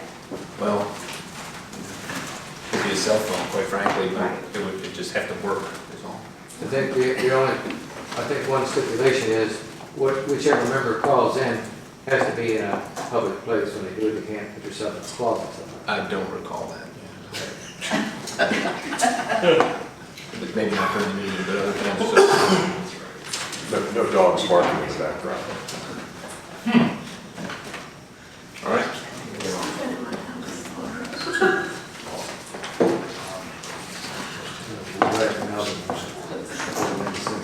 Right, next on the agenda is the legal updates, just a recitation of where various cases are right now. Several had no changes. The Capielli item will note that we're back to court tomorrow. Ms. Summers and I inspected the site on October 1, which was the date for compliance for the agreement entered in court in September. And as of October 1st, Mr. Capielli and Mr. Long did comply with the items related to vehicles. So there remains, and we'll see what the court does with that, but there remains one charge for each of them relative to the contractors, storage of contractors' equipment, which is basically being continued while the special exception is working its way through the system. Planning Commission and Board, which will eventually get to this body for review. Should the board approve a special exception for that site, then it could remedy the other issues. So that's where we are on that. As you're aware, a case was brought by Mr. Brown related to an incident at the Amesville Refuse and Recycling Center. Our insurance company has assigned counsel, actually did probably a year ago for that. And they've been meeting with those that have been named and are working on their response. You're familiar with the Frazier claim, and preliminary motions are, the two parties are working on a date. It appears that preliminary motions will take place on December 5th. Lastly, regarding the Harmony Manor B&B, as you recall, the BZA revoked their special use permit, and the owners of Harmony Manor have appealed that, and that's working through the court process. However, while the BZA takes action to appeal, to revoke, and an applicant or permit holder can appeal, the Board of Supervisors is a party to the suit, not the BZA. So our insurance company has assigned Robert Mitchell as your legal counsel. There's a closed meeting scheduled for this evening to talk about this. Happy to try to answer any other questions you have.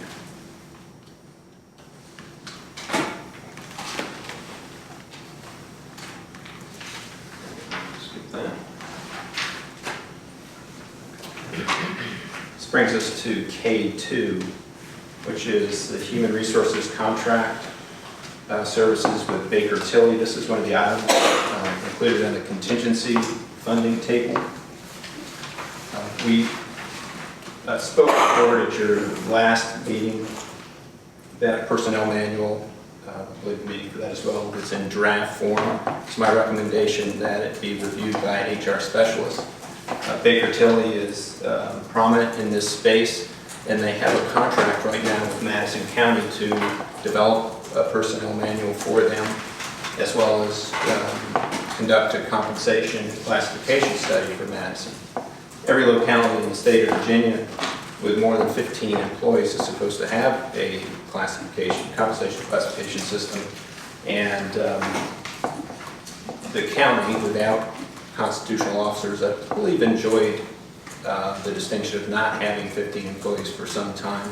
That is no longer valid. So we must have a system.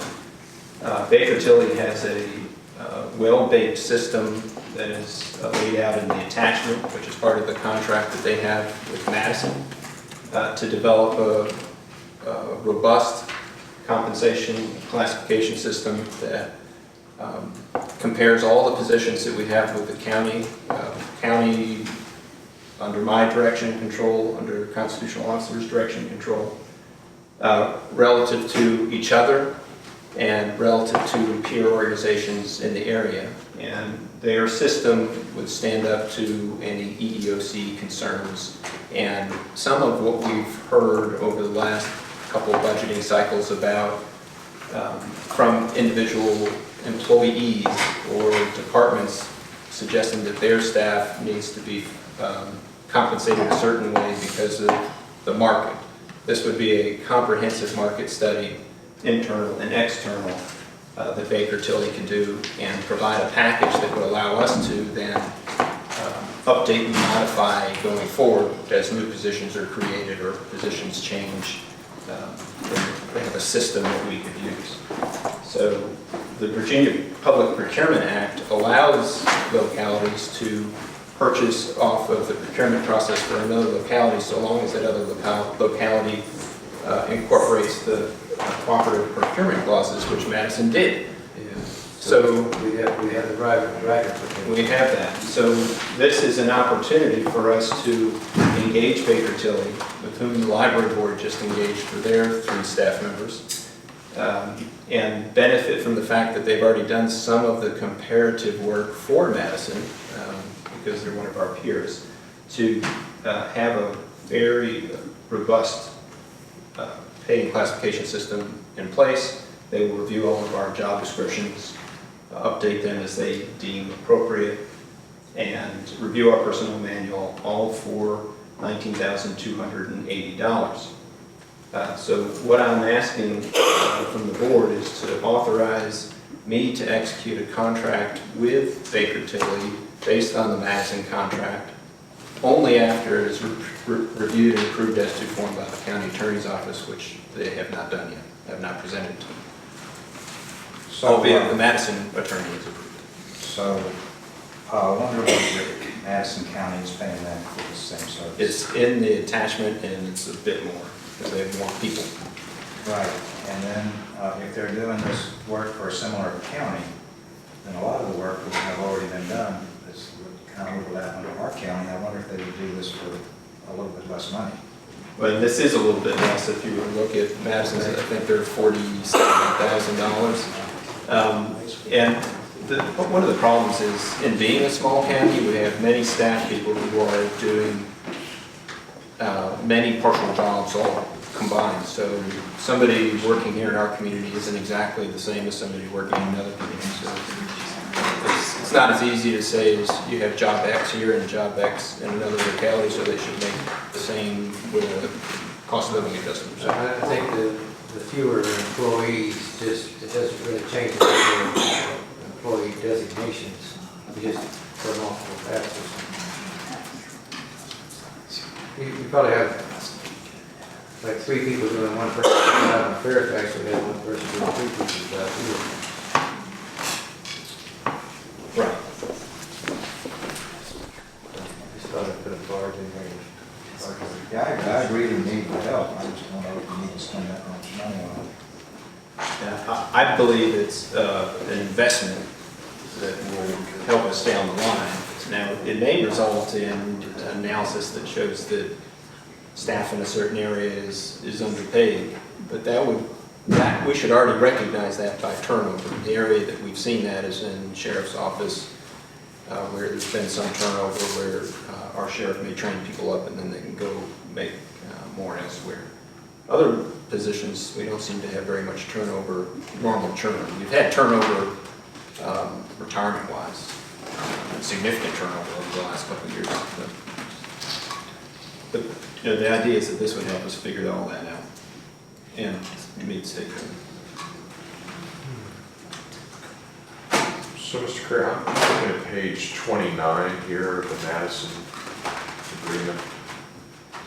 I think it's 43 of 82 in the package. It's paragraph 14, the rates, fees, and charges for services. So is this what Madison is paying? You paid what, 42? Yeah, it's 43 of 82. Yes. Yes, that's what Madison is paying. Of course, we've been quoted essentially element 2A and 2A, 2B, 3, and 4.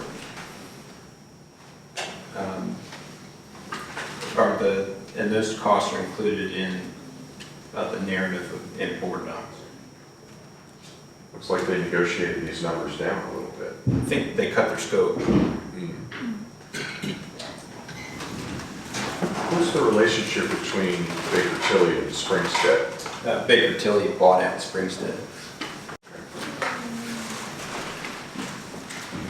These individuals who's involved, Mr. Minor, in the Madison contract would be the person that's involved in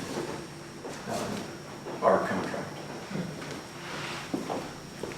And the timeline here that is kind of shown on the previous page, page 41 of 82, that's what they're projecting as our timeline? I've expressed my interest to have this resolved by the end of the year, and if they believe they can do that, they would expedite the personnel policy and be on that right away. But as far as the classification, I told them I wanted it done so we could have the input for a budget, and expressed that they could do that. I believe that's, I scroll all the way back to the. What is the, out of curiosity, the $500 of reimbursable expenses? Is that like travel or something? Travel, printing, anything that's, it's in an allowance.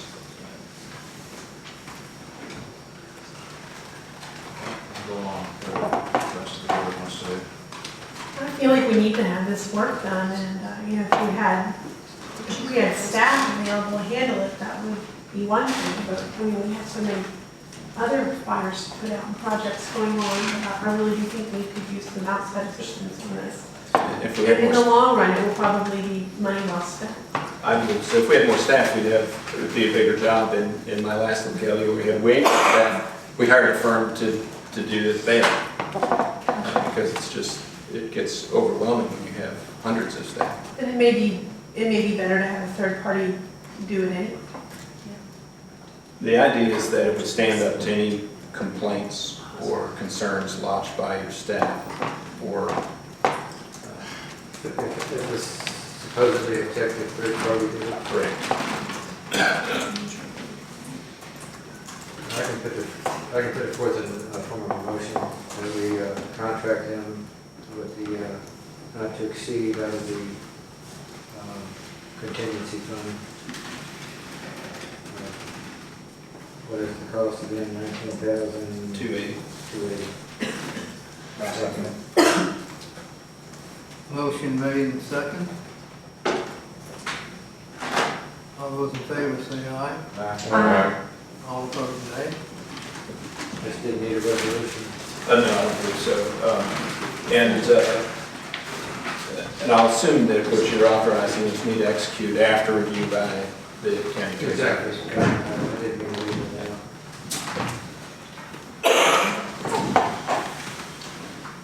Okay, we're on here. Now we're now to the standard policy for board things.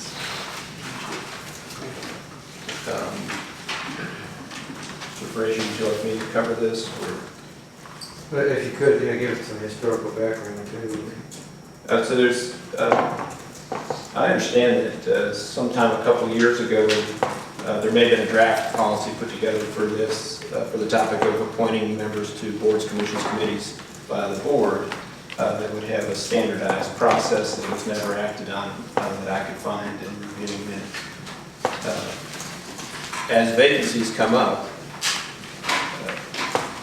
sometimes it makes sense to advertise for the vacancy, and sometimes maybe it doesn't, depending on the type of board or commission that it is.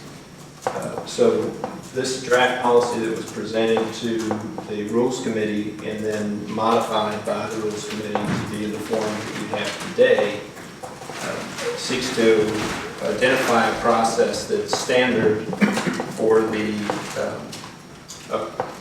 tracking of appointees by the County Administrator's Office, notifying the board when vacancies come due and when they come due, and the advance notice that the board should be given, advertising for vacancies to the public, which is under item C, is intended to be on the county website or board docs for all types of vacancies. However, advertised in a newspaper, if the board directs staff to do so, or automatically for four specifically listed bodies, which would be the Planning Commission, Water and Sewer Authority, the Recreational Facilities Authority, and the Library Board. So the other committees, such as the Broadband Committee or Rules Committee, of course, Rules Committee didn't have any citizens, but the other committees that aren't the larger bodies that have decision-making control would not necessarily automatically be advertised in the paper, but could be if we came to a board meeting and we've struck out for a number of months, the board may just direct me to do that.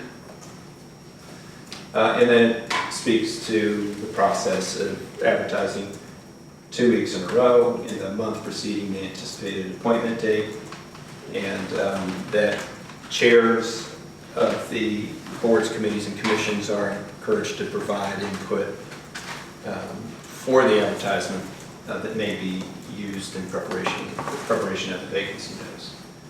It also lays out a standard application process for applicants, whether they are seeking reappointment or a new appointment. Those two forms haven't been completed yet. Letter G authorizes me to make those forms.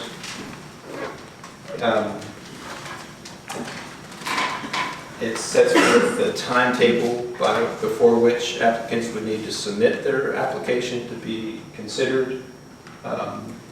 There was a discussion at the Rules Committee on if the board would have flexibility of appointing others. For example, today you had an application show up at the last minute and you chose to make an appointment.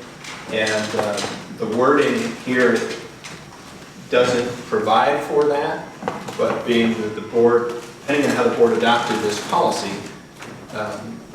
all decisions of the board are subject to votes. If the board adopted this by a resolution, then theoretically to change things you should pass a resolution. But if you adopted this policy by a motion, then a motion would be in order to suspend the rules of the policy to take action for expediency.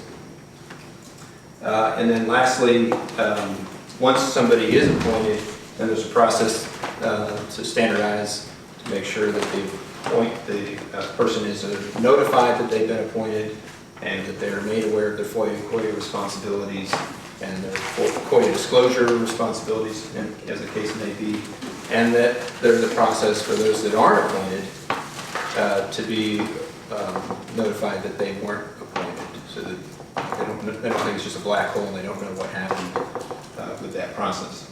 As Mr. Frazier noted, this document is up on board docs. It's in a form that the Rules Committee believes is ready to be adopted, but perhaps the board wants to digest it, think about it before taking action. If you wanted to, you could today, those were discussed. If you did so, it would be by motion, and then you could suspend the rules of the policy by motion at a later time if it was appropriate.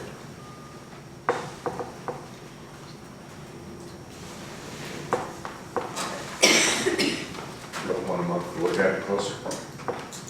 Sure. I looked at it and I'm comfortable with it, but I think we do need for those reappointment and new appointment forms to be developed so we can approve them all at the same time. Yeah, so we could do that a couple of different ways. If they're approved with the policy, then staff doesn't have any leeway to change them over time if there are issues, which is good, because then we know they're truly standards, but then I just have to bring it back to the board to change the forms. Right now, it's set up where basically you're just authorizing me to make the forms, and I can change it at my whim, which maybe is a longer leash than you're willing to allow.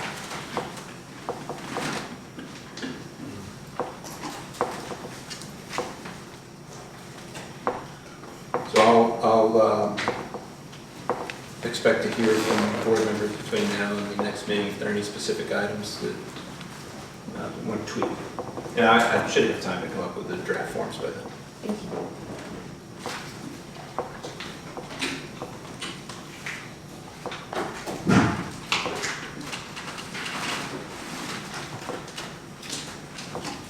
All right, the next item is policy regarding meeting agenda.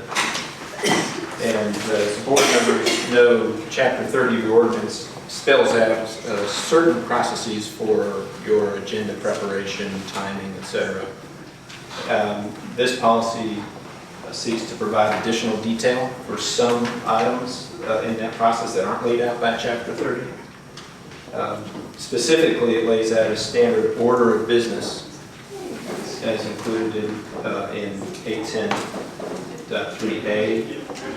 And I'll leave it on the screen here so you can see. It's very similar to what the board does now. And again, the Rules Committee reviewed this, made a few changes, and kicked it back out. So call to order, adoption agenda, school report, public comment, and then approval of consent agenda. This has been much discussion in here recently. There's a section later on in the document that speaks to how that consent agenda would happen. Consent agenda would include action items, and we'll read that section coming up. But those action items listed here that would be standard would be minutes approval, accounts payable, supplemental appropriations, the board contingency fund process, and any other items that may be appropriate. Some things might be, like I've mentioned before, the annual contract with the health department. It's perfunctory in nature. It could be included in a consent agenda, and the board could approve it all in one fell swoop. Following that, standard items from presentations, appointments, old business and new business, and then bundled information reports and correspondence, which would include the board committee reports, treasurer's reports, staff reports, and then any non-county items that we receive from time to time, like VDOT and other matters. A new item, matters presented by the board, would be the last item on the day session before a potential closed meeting. We'll speak more about that in just a moment. A spot for closed meeting, and then recess and reconvene at the evening session, where you have first on your agenda public hearings, then an open public comment, then presentations, old business, new business in the evening, again with those items, including those that are maybe of more interest to the public, although it doesn't spell that out here. And just a quick note to state that the annual organizational meeting would be a little bit different to get the chair and vice chair elected. So speaking to the consent agenda, these three paragraphs seek to outline the process that would be used, and maybe it makes sense just for me to read this for the benefit of those in the audience. The consent agenda shall be introduced by a motion to approve the consent agenda and shall be considered by the board as a single item. There shall be no debate or discussion by any member of the board regarding any item on the consent agenda beyond asking questions for simple clarification. On objection by any member of the board of supervisors to inclusion of any item on the consent agenda, that item shall be removed from the consent agenda forthwith. Such objection may be recorded at any time prior to completing taking of the vote on the motion to approve the consent agenda. Items which have been objected to and removed from the consent agenda shall immediately after the vote on the consent agenda has been taken be considered individually and in the order in which they are objected to. So if there's an item on the consent agenda, any member of the board could ask to have it taken off and be considered individually. Approval of the motion to approve the consent agenda shall constitute approval, adoption, or enactment of each motion, resolution, or other item of business thereon, exactly as if each had been acted upon individually. So through one vote on approving the consent agenda, the board would potentially be approving the minutes and the accounts payable, unless there are questions on the minutes or accounts payable, which they have been pulled out to be acted on individually. I just had a simple question about the disclosure statement. Would we then take our disclosures that we would kindly approve the consent agenda items? I think that would be appropriate. And then a new item, matters presented by the board. This is something that I saw in locality, and was familiar with locality that I last served. And this is an opportunity for board members to bring up items that have been brought to their attention, not intended for action, But many times citizens ask you about things, and you want to bring them up in a meeting, but there's no agenda item for it. It's an opportunity for you to bring those out. And I'll read this as well. The order of business item matters presented by the board shall need time for individual board members to share information with other members of the board and to the public. Items presented under this heading requiring action would be for future agendas. No item presented under this heading will be acted upon at the meeting at which presented, as it is not part of the orders of the day, referencing back to chapter 30, unless it is unanimous consensus, either by voice vote or roll call at the discretion of the chair of the board, that the item be acted on at the time of presentation. So just like other items that may be added to your agenda at any time, in order to carry, it must be unanimous if they weren't on the orders of the day. This is was very useful in my former locality for board members to bring to the table items that may belong on a next or future agenda after more detail is brought to surround them and answers can be provided.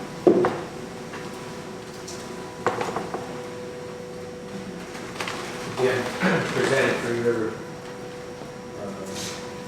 comments, or perhaps you're going to take a month to think about it and strike through it, bring it back to the session.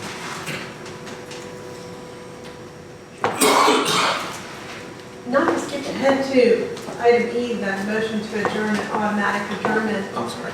but I had trouble figuring out exactly what that would look like. Yeah, and I should have read that. Kind of That's forgot. okay. So, I'm sure it'll come together. This is something that Ms. Garten brought up when she was providing some draft language for a revised Chapter 30. It didn't end up in Chapter 30 because I think it wasn't adopted before the change when she was here. And it also stems back to at least to Gloucester, and I don't know if she had experience in other localities, and I don't think she changed it. It went before her time in Gloucester. The idea is that twofold. As the hour gets late, decisions may be harder to come by, and rather than a meeting carrying on beyond 11 without any action by the board, right now the meeting will just go on and on and on until somebody moves for adjournment and somebody else seconds and there's a vote. This flips it around and basically says that the meeting will be automatically adjourned at 11 unless it's extended by a member of unless it's extended by motion and second vote. So it serves as a reminder to the board that it's late and you really ought to think about whether what we have left on the agenda is critical for today. And then if it is, you make a vote and you move on. But it also serves another purpose, that for any chance there were a meeting that that the group failed to adjourn, forgot to adjourn, or didn't continue, then your meeting's adjourned at 11. So it's kind of a safety measure in that case. Thank you for the clarification.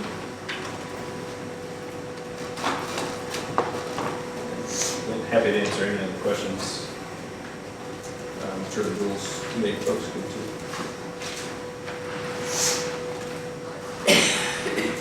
So like the last item, I guess I'll stand by. If I hear any comments from the board, I can incorporate those, share them with the rules committee, and then bring this back next month for consideration. I think especially study the concept around the consent agenda, because it's been another 30 days.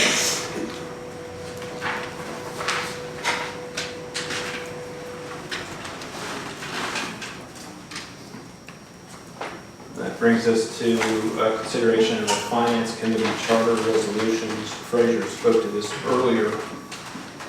This is an item that's been on the agenda every month for a long time. And the Rules Committee managed to get around to examining work up a draft from a draft. And the candidate resolution is included in the packet. However, the Rules Committee was clear that they didn't feel that this meeting was necessarily the appropriate meeting to adopt it, particularly as you look at the resolution, you would be appointing two board members to the committee and one alternate to the committee. So the timing of doing that in October when as many as two board members definitely won't be sitting past the end of December, and possibly 3 seem premature. That said, considering some time in December may make sense, and it may be clear who's coming and going, or you might hold over to January. But the top 2 paragraphs of the resolution just call back the history of, there was a finance committee created, it was then disbanded, and that the rules committee met on October 1 and voted unanimously to recommend this resolution forward to the board. And you can see the objective of the Finance Committee is listed in the resolution, is to make recommendations to the board. So they're not acting on any independent authority, they're making recommendations to the board. Supplemental appropriations is discussed later in the policy. The proposed annual operating budget, the proposed multi-year capital budget, financial policies, long-term planning and financing, compliance with local, state, and federal regulations, financial reporting, including appropriate responses to, and action plans to the annual audit, and other items that may be referred to them by the full board. Membership, as alluded to in the forming portions of the resolution, would be 2 members of the Board of Supervisors to be appointed annually, and this is an important distinction, in July. There was considerable conversation about whether it should be January or July. I felt that July made sense from the budget standpoint. In January, we're really knee-deep in budget, and for this group to be effective with long-term capital and everything else, really need to be moving with a full head of steam by the time you get to the fall. Right. So I think July makes sense, which does add complexity of board members coming and going. 1 member from the board will serve as an alternate member, just for the purpose of making quorum, but only in the absence of one of the 2. So we would never have 3 board members at this committee meeting. It's going to be a quorum of the full board. The county treasurer, who is I've not engaged on this and has not offered to be on it. I suspect she would be willing, but I don't know. And then myself, who would serve as the secretary is laid out here a little bit later.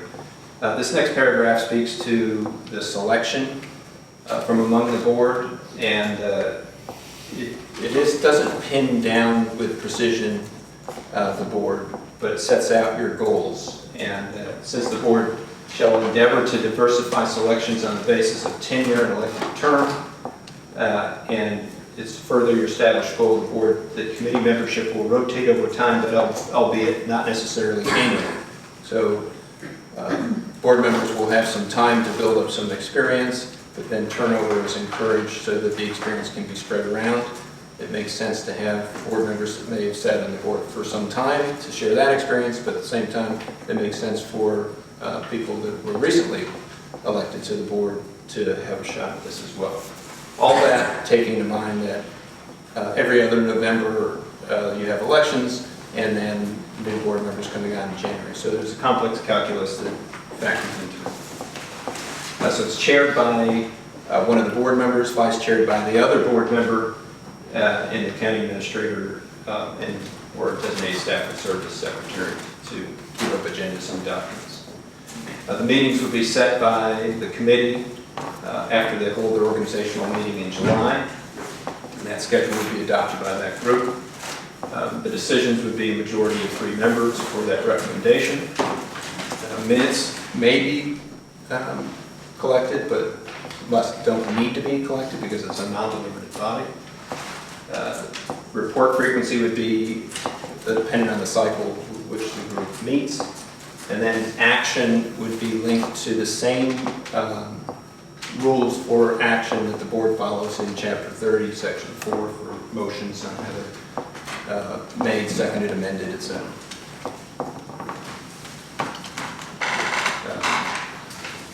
Encourages use of outside experts to include the Commissioner of Revenue or auditors, bond counsel, etc. And as an advisory committee to the board, it is clearly a public body as defined by FOIA, and all meetings are public. Now specifically regarding supplemental appropriations, which were mentioned earlier,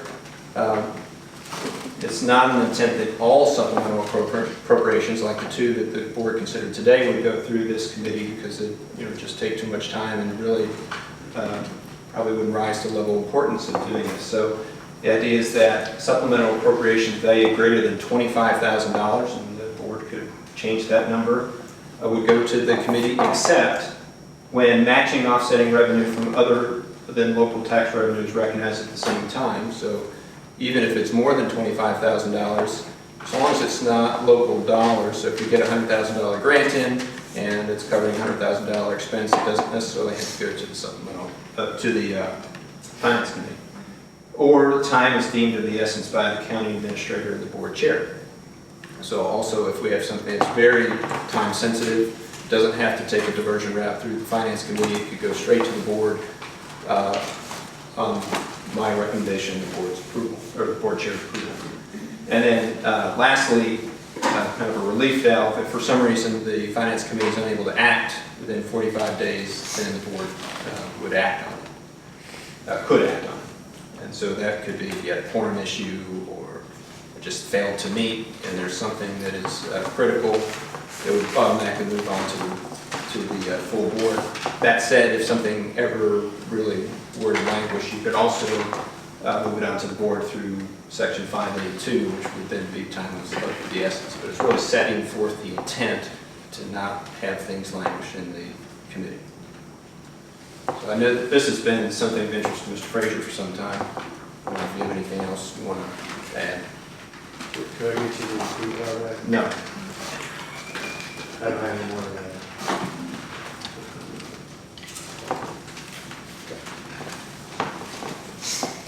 So let me know if there, and I guess the Rules Committee, if there are any thoughts on that. Again, if you could just use it as a strike through, as a template, if you like it in entirety, let us know.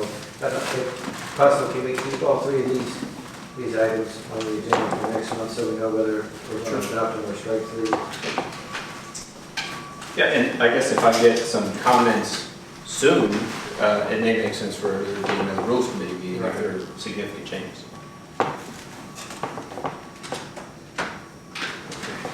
The next item on the agenda is VACO conference attendance and voting credentials. Last year, this time, the board also considered this item during the VACO conference. The VACO board has their annual meeting. Each locality is allowed to vote on matters at the VACO board meeting. And you must, however, assign credentials to a certain board member, or you can assign, in the absence of a board member, to a elected official from another locality, or to staff. Last year you assigned it to me and I ended up not going anyway. Because it seems like we have a lot to do around here. This year I'm going, and we reserved 2 hotel rooms for the conference, which is November November 10, 11, 12. I've heard from Mr. Parrish, who said that he is interested in attending, and Ms. Smith, who said she could probably sneak out there for a day based on her schedule. Yes. So I've registered for the conference. I need some direction from the board on which board members should be registered, and if one of you will be using the room reservation that we made. And then if a board member or board members are going to be there for the board meeting, then you would designate that board member with your voting credentials in this form. You need this now or at the November meeting? No, I need this now. Now, the credentials I need before the middle of the month. The cost of the conference will go up again after the end of this month. Is it possible to just attend as a day attendee? Yeah, I don't know the answer to that. Yeah, absolutely. I don't know what it costs. I mean, I think if Mr. Parrish is available to go for the whole time, it would probably behoove us to have both of you representing us the whole time. I would still be interested in attending on the day basis if there was an option to do that on that Monday. I'm positive that you could do that. I just don't know if the cost would be less than the full. I mean, it's worth it. I mean, I think the connections you make, the networking, and more importantly, the breakout sessions, the experience. Well, It's well worth the money. I mean, we've got it in the budget. And no one attended last year, so, we kind of missed out.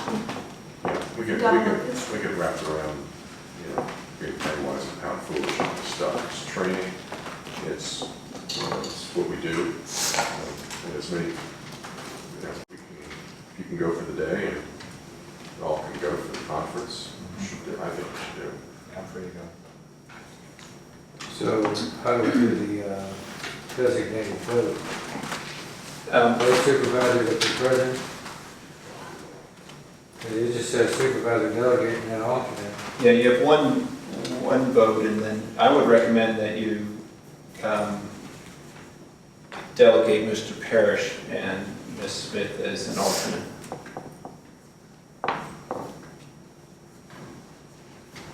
Do you need a motion or just a consensus? It'd be cleanest if there was a motion. Then there's no confusion. It needs to be, I believe, Only one can be the delegate. uninstructed, because obviously the rest of us aren't here, we have to be able to make a decision on his own. If it's instructed, we don't even know what we're instructed to do. Right. We could also assign a vote to you. You could, Yeah. also an instructor. That would be fine. We can do what? We could assign the vote to Mr. Curry. Well, either way, it's gotta be, I think, uninstructed. 'Cause So, we don't know what we're one thing you're instructed going to do is vote for your representative for your district, which none of you are running, and if there's any interest in that specifically, you could inform me. The other generally is on the legislative agenda. So we can make Mr. Parrish the delegate and Mr. Curry the alternate, Ms. Smith. I would think it'd be Ms. Smith. I'd be happy with that for the motion. Mr. Parrish is the delegate, and Ms. Smith is the alternate. With the, says uninstructed. Right. There's a place for that, so it's not. It's a little bit different this year than last year. You're right. It's important, it's on there. So that authorization will be uninstructed. I'll amend our motion.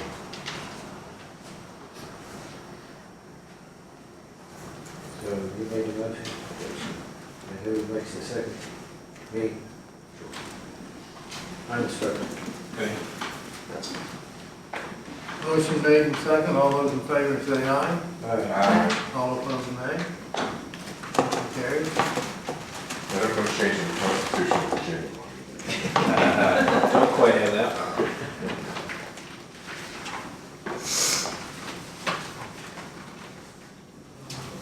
Good. The next item is really just an information item on the upcoming rezoning, RZ 1908-01. That rezoning, Mr. Helberg is actually here. It's for a parcel in Sperryville area up to 11 near is it Estes Mill Road. And interest of the applicant to change that from residential rural or R5 to commercial highway HC. Your local code and the Code of Virginia requires you to advertise for public hearing any rezoning after it has already gone through public hearing with the Planning Commission. So that, the Planning Commission public hearing took place, and the information related to the board public hearing is included in this item. The Code of Virginia and your local code requires you to adopt a rezoning by ordinance. And so draft ordinance is included here for the board to review that includes some background and some determining factors that the board may think is appropriate to approve a rezoning. However, if the board, after having gone through a public hearing and heard from the public, believes that rezoning is not appropriate, then you could do so by resolution. And in doing so, you could clearly state through that resolution in a draft attached here to why it may not be appropriate with links back to your comp plan and your zoning ordinance. So all of this is a long-winded way of saying there are draft documents attached to this agenda item that the board should review in anticipation of your next meeting in November 4th, when this public hearing will be held, and any input on those two documents funnel back to me, and they could be lined through, scratched out at the meeting. It would be best to go in with something in as close to final form as possible so that the public understands the action that the board has decided to take after public hearing.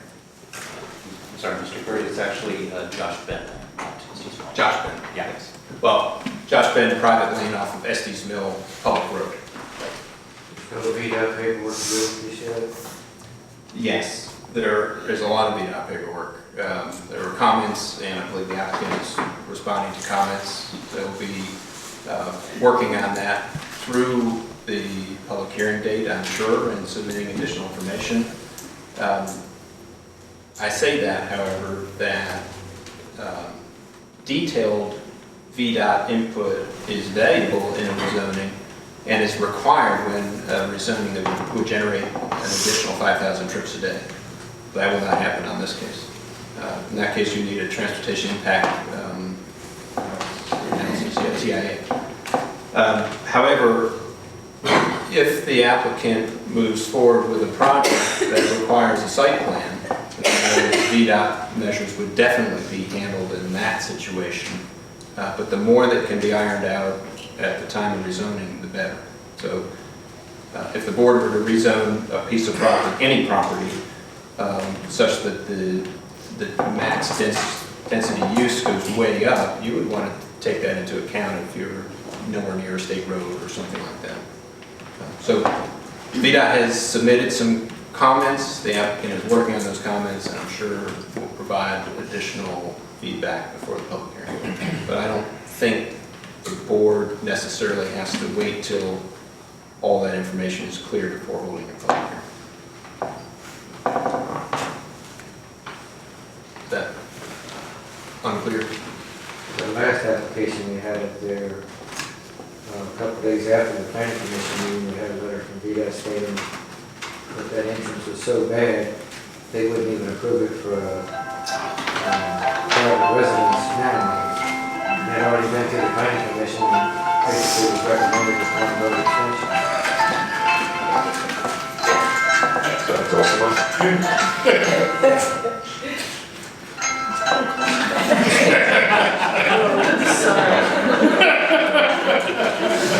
So, yeah, there are many situations when that information is critical for the zone.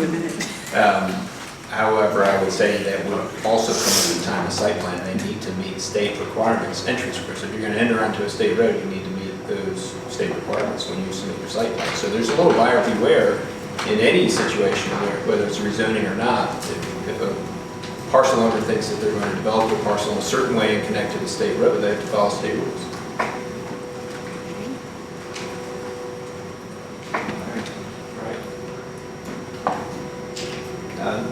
Next night is a discussion in the upcoming November personal wireless service facility public hearings. As you are aware, there are two. PWSF use permit 19001 and 19002, more commonly referred to as Scrabble and Woodville. Woodville, I think, is better called Eldon Farms because that's what it is. There's been a lot of interest on this. As the board is aware, the Planning Commission held their public hearing, has not made a recommendation to the board yet. The Planning Commission is poised to make a recommendation at their next meeting on October 18th. I believe it's the 18th. 16th, sorry. And The Code of Virginia requires localities, as we discussed earlier, to approve or disapprove applications for wireless structures within 150 days of receipt of the application. That date falls on December 28th for both of these, unless there's a mutual agreement between the applicant and the locality. And in this case, the locality is considered by the board to extend that time period. The schedule that was planned for both of these applications and for their individual public hearings was to have, as I laid out in the schedule, was to have a public hearing of the board in November to provide enough time for the board to consider the input from the public and make a decision in December. Recognizing the Planning Commission meeting that went on till Wednesday, it seemed appropriate to maybe pull these two tower public hearings out of your regular Monday, November 4 meeting and find a different day to hold these. And having reached out to the board, November 6th was available for each board member, as was the high school auditorium starting at 6 p.m. So there's a draft ad in the agenda packet that facilitates that. All that said, I received a letter from, you're welcome.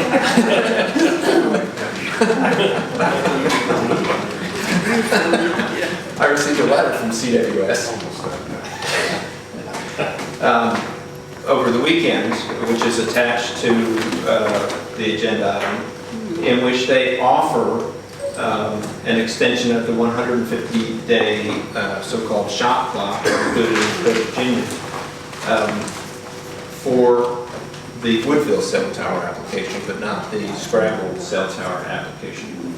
That letter is before you, and in the letter they offered to do that, which could be mutually agreed to by the board, with the understanding that the Planning Commission would delay their determination from their October meeting to a later date to allow more time for the applicant to answer their questions. So I've paraphrased the letter and the intent of the applicant, who is here and may want to speak for themselves if the board would like to hear them speak to this. I think we should. Sure.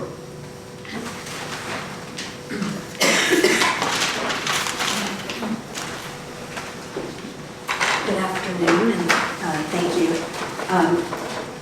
I think the letter is fairly clear.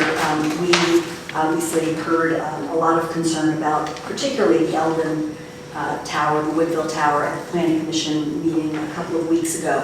The concerns are significant, and we have been looking at and trying to identify some alternatives to what we presented in our application. But we're not ready and will not be ready on October 16th when the Planning Commission meets again to present any options for that tower. So our thought was if we extended the shot clock 60 days, bringing us to the end of February, that would give us a little bit more time to evaluate our options for Woodville, see if we could come up with a better alternative, present that information to the Planning Commission in advance of their vote, and then, hopefully go on to the board after that. So that was our logic and our thinking.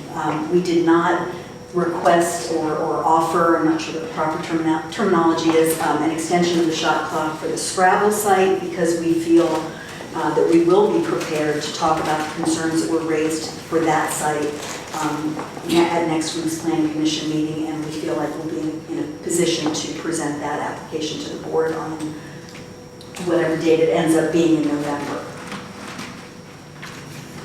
I'm happy to answer any questions. I'm just wondering when we're going to get some providers on the existing towers. Do you mean the Sperryville? Sperryville and the one in Boston. Boston. Well, the Boston Tower, T-Mobile has signed leases with us at both locations. and is intending to go on both towers. Chantel, who's the Sprint affiliate in this market, has also, they haven't signed their leases. They're in a little bit of a holding pattern right now, but they're literally, Sperryville and Boston are sitting on someone's desk waiting for them to raise into the priority. With regard to the Boston Tower, which has been in the air a lot longer than Sperryville, T-Mobile is in the process of installing. They got partway through their installation a few months ago, and their engineers changed their design, so they had to go back through the permitting process. And I think it was the day before the last planning commission meeting, we heard from T-Mobile at Boston that they had gotten their new permits, had redeployed the tower crew somewhere else, but as soon as they were finished at that site, they were coming back to Boston. So I'm expecting things go as they've communicated to us, that that tower will be in service before the end of this year. I don't know exactly when Sperryville will go online. I think they've been focused on Boston. But it is in the queue. We have a lease with them. That's about all we can control. So Chantel is Sprint, right? Yes, So if we have a correct. Sprint phone, Chantel will Correct. cover that. Right. Yes, Sprint actually, I think it was a couple of years ago, turned over this entire market to Chantel, to their affiliate in this market, for them to manage the sites in this area. And then the wild card is on the national stage. Sprint and T-Mobile have been attempting to merge and working through federal agency review and antitrust. So they would cover. So the T-Mobile is going in on the Boston Tower. Is that 800 megahertz or is that high? I think all the carriers have multiple frequency bands, and I don't know what T-Mobile's intention is with regard to Boston. I know they have some low band spectrum. Because the 800 will I go think it's further. actually 600 megahertz for T-Mobile. So that would even go further than the 800. Correct. They need a blend of frequencies to do all the things they need it to do. You know, if it was as simple as we're just going to use the 800 megahertz and blast it all over, that's what they would do. You know, one of my things I tend to feel like I repeat it too much, but the carriers cost a lot of money to put a site in the air, not only for the infrastructure provider who's building the pole, but also for the carrier. It's probably several $100,000 worth of equipment on the tower and on the ground for each carrier. They don't want to do that unless they have a need. So, you know, I think when the state adopted the new telecom ordinance, and they sort of said, you know, the localities maybe kind of don't worry so much about the propagation and all of that, it was because they recognized that the carriers are motivated not to put sites where they're not needed, because there's no financial benefit. Yeah. Just out of curiosity, can you tell us what it costs you all to put up this variable tower? I don't know that I want to quote you a number because I don't know it, but I can tell you, for Sperryville specifically, but I can tell you that our average cost, and when I say cost, I mean, you know, getting the, everything through Right. permitting and Oh, I see. construction Uh-huh. is somewhere between $400,000 and $500,000 for a structure. Right. And then let me just float this idea by you, since you represent the company. You know, there's been an issue about the color up there in Sperryville. And it's not necessarily anybody's fault that it turned out that way. And I know you all gave a quote on to repaint it. But the people that are on the other side, for example, I talked to one of the residents there, and they say they don't even see it. They can sit on their porch and they're looking right at it, and they don't even see it because it blends into the sky so well. On the other hand, there's so many people on the other side that when it's backdropped against the, including the park, it's from the park, it's pretty obvious, right? And so have you ever seen a cell, a monopole that has been painted, you know, one color on one side and another color on the other side? I have not. I'm just wondering if that would work. No, I guess my concern with that would be, I mean, you can paint it any color if you want to paint it. But it's not, you know, in my mind, it's not, you know, it's not a flat, you know what I mean? Right, I mean, it would have to maybe blend a little. Yeah, and you know. Wherever the halfway mark is. Tell me your eyes. That would be it. And that would be the sorry, I mean, Honestly, my personal opinion from doing, I mean, many times it's better just to leave it unpainted because that galvanized steel kind of weathers and it doesn't draw attention the way paint does, Right. which seems less right. natural. And that's an area I mean, that's my Right. personal. I guess Unless it's a really good, you know, like they're clear, like it's right up against, you know, I think that Do they ever Benvenue use is a the- good example of one where it's, you know, it's right up against that hill there, Right, and so right. it blends well, but it's painted brown. Yeah. Amesville's a good example, not blending well when it's painted brown. But again, it's the angle. It's As the, you're driving down 211, you're looking right at it, it sticks out. But like, that's brown, but do you ever use the weathering steel effect that the old power line poles are, where they just kind of get a level of rust oxidation on the surface and then they quit? Weathering steel, you I'm know? not familiar with that. I got one more question. Assuming there is a private group that would raise the money and provide the labor to go onto your tower and make a blend that would fit in better to the landscape. It's very though. Would you all allow that? I mean, is there a liability issue there, or would you allow that, or sign waivers to? I mean, we would have to do the same thing that we do when a carrier climbs our tower. We get insurance and we make sure that, you know, that the people that climb the tower have to be certified. And Right. I think we would just go through the same Got it. process. Okay. Is there any equipment on that tower yet? Put in? Very soon. Yeah, I know. So, Fans running down. But, and then I would just, in having these conversations with Mr. Curry before, they had a very specific type of paint that they got quotes or bids from multiple vendors. And it's their long-term asset, and they don't want you to run to Walmart and buy some paint and slap it on there that's going to peel off in 2 years. It's their very expensive asset that, you know. But there is a range of, I don't remember the specifics, but I think we got a couple of different quotes, and the 25,000 was on the upper end. And I think, you know, it does sort of get back to, do you want to have to repaint it? I mean, there's a benefit in using high quality materials, just so, I mean, if we were doing it ourselves, that's what we would do, because, and that's what, you know, we don't want to have to repaint it in 10 years. Neither do we. Okay. So if I bring, maybe just focus back, what I needed from the board coming out of this meeting, independent of learning of the offer from CWS, was authorization to advertise a public hearing for a date, time, place specific. And coming in from last week, the plan was November 6th at the high school, starting at 6 p.m. Now, multiple questions now are on the table of if the board wants to accept the offer or agree to an offer to extend for one site, then that would presuppose that we would have 2 different public hearings at the Board of Supervisors on 2 different days for Scrabble and Woodville. And if that's the case, does the board want to hold a public hearing on November 6th for Scrabble alone? And if so, should it be at the high school? Or should it be on November 4th here? And I don't know how to estimate the number of people who may show up. I think if they're both together, it makes a lot of sense, and I've heard back from board members individually that it makes a lot of sense to have that meeting separate, separate time, separate place, in a spot that can accommodate a lot of people.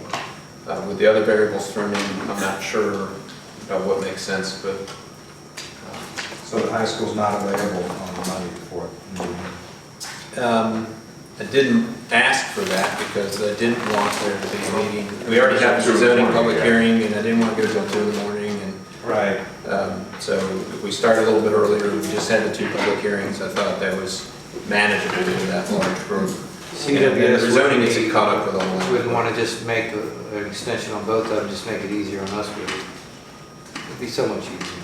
Well, and I had asked Hope that on Saturday when I ran into her at the site when the balloon was flying and scrabbling on Saturday. I think it's fair to the county that if you're offering an extension on one, that you would offer it on both. And we had previously asked for that. On The behalf of the CWS citizens. had denied it. And so I believe now if there's an extension on one, the fair thing is to extend it on both. And if they're not willing to extend it on both, I think we can move both along at the next planning commission meeting, as that was the intention at the end of the planning commission, where we tabled both applications at the last meeting. Since my comments before were really just directed at the specific Woodville request, I just, if I could, just give you sort of our thinking on why we would prefer to advance Scrabble while we're deferring Woodville. First thing I think I may have said that is that we feel we'll be ready to talk about Scrabble. We feel like the issues are easier to get our hands around. We think we can be ready by next week to talk to the Planning Commission and again in November to the board about the concerns that were raised at the hearing. The other benefit to us and hopefully to the process in advancing Scrabble is that if we know what we've got at Scrabble, if we have a definitive location and a definitive height, if that has been resolved, it will make it easier for us to evaluate what we can do in the Woodville area. The Woodville site is extremely challenging. I mean, we didn't end up at that location without a whole lot of work, and we talked about that a lot at the Planning Commission.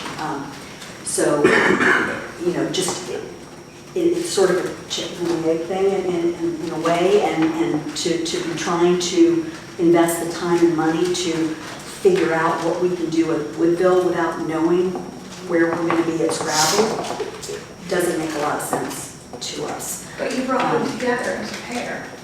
I understand, and had they been approved, as presented, then those are two fixed points. We presented them together. And also, there's a timeline issue here. I mean, these sites, these projects, these telecom projects are incredibly time-consuming, long-range projects. We started working on both of these sites back in May of 2018, and we applied in summer of 2019. Even if we got approval on the original timeline, by the time we build it, we're 2.5 years into the process. So, if we delay for 60 days, that's 60 days, or we extend the shot clock for 60 days, that essentially takes us out, 4 or 5 months from where we're at right now. And we'd like to move this along. We've been working on it a long time. I guess the last thing is the Scrabble. I mean, while we presented this as a network, as Ms. Smith has indicated, that doesn't mean that even if the worst case scenario for CWS, and for the county, that we never figure out Woodville, even if that were to happen, that Scrabble site is still going to provide a lot of benefit to the county. We'd like to have the network completed. We'd like to be able to cover that, and the carriers would like to be able to cover that stretch of 522 without any interruption. But if that were not to happen, there would still be a big stretch of 522 that's not covered now, covered by this site. There'd be a lot of citizens that live in the vicinity of Scrabble who would end up with service, wireless and broadband. That's a much more, I believe, populated area than in the vicinity of the Woodville site. And fire and rescue has a real need in that end of the county. So, it doesn't make sense to me not to move forward with a site that I think has a lot of merit to it. I think complies with the comprehensive plan, and I think would, in and of itself, provide a lot of benefit. So that was our.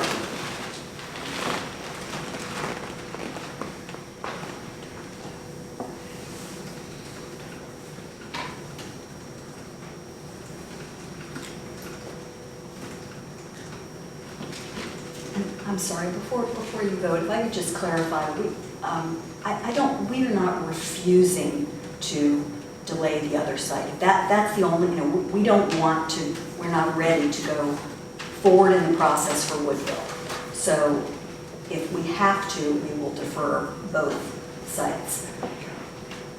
But I wanted to present the reasons why we think that's not the best option. Are you able to offer that deferment this evening or this afternoon? Can you offer the Yes. deferring them both now? If that's what you want us to do. For how long? 60 days is what we offered. That puts us to the end of February of next year. So the question is, even with the deferment, would we still go ahead and have the hearings on November? No, well, you can agree. What they're asking is, I guess, in exchange for providing a 60-day extension to the end date when you can make a decision, that the Planning Commission be directed by the board to defer their recommendation for at least one meeting till November. And when Ms. McCreary first brought this to me and suggested 30 days, I thought that would put the new board in a tough spot of taking office in January and having to vote bam right away.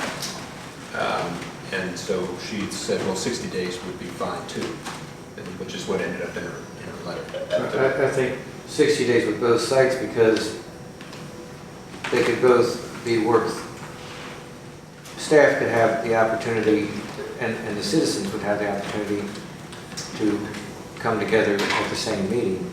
Staff would actually be working on one with a short time, the other one with a little bit longer time frame, where they could be working on both of them at the same time. It would be duplicating effort. They don't have much staff to start with. That's one of my concerns, is staff would basically be doing everything twice.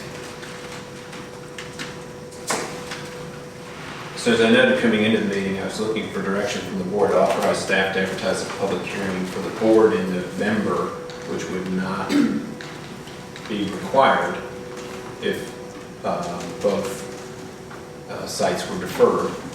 I would be probably coming to you at your next meeting with a different date at a different, not regular board meeting, or possibly later than that. Thinking that the public hearing would probably be in January, or not sure, I have to work out the schedule with the new board probably. I don't know. So, but if there is a mutual agreement, there would need to be some action by the board to recognize that mutual agreement and what it is. And right now, what you have before you is an offer from CWS. I guess verbally she's modifying the written offer. Well, I have not yet, I don't know. that I've heard from So maybe I guess we need to be asked. maybe there's if a board member is inclined to move to accept the offer, to mutually agree to the offer for one site, we could hear a motion and a second and a vote if one were to happen for one site. And if there isn't any, then I guess you have your answer on that. I'd rather put form of a motion that the board officially ask you to extend the date on both towers for 60 days. Second. Motion made and second. All those in favor say aye. Aye. All opposed, nay. Motion carries. And just as a procedural question, how will we determine Well- when the planning commission? So right now, the mutual agreement infers two bodies are agreeing to the same terms. So I believe I just heard the board ask CWS if you're willing to defer, to extend the shot clock from 150, add 60 to that, for both projects, applications, and would need your concurrence. I'll send a follow-up letter. And that, I guess what I'm hearing from CWS is that you would agree to that in exchange for the board directing the planning commission to defer their recommendation until their November meeting. which the planning commission reports to the board. I think you're at will to do. You need a motion to that effect. Yes. So we move that the board, excuse me, that the board of supervisors direct the planning commission to extend their time review process at least in the November meeting. Second. Motion made and second. All those in favor say aye. Aye. All opposed, nay. Motion carried. Thank you.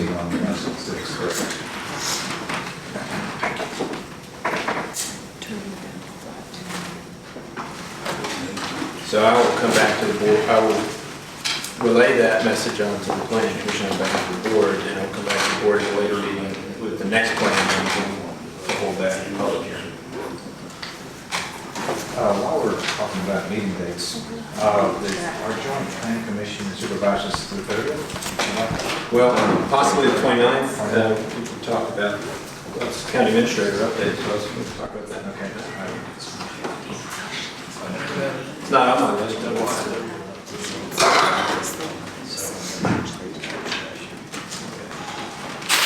So first item I update is a discussion of the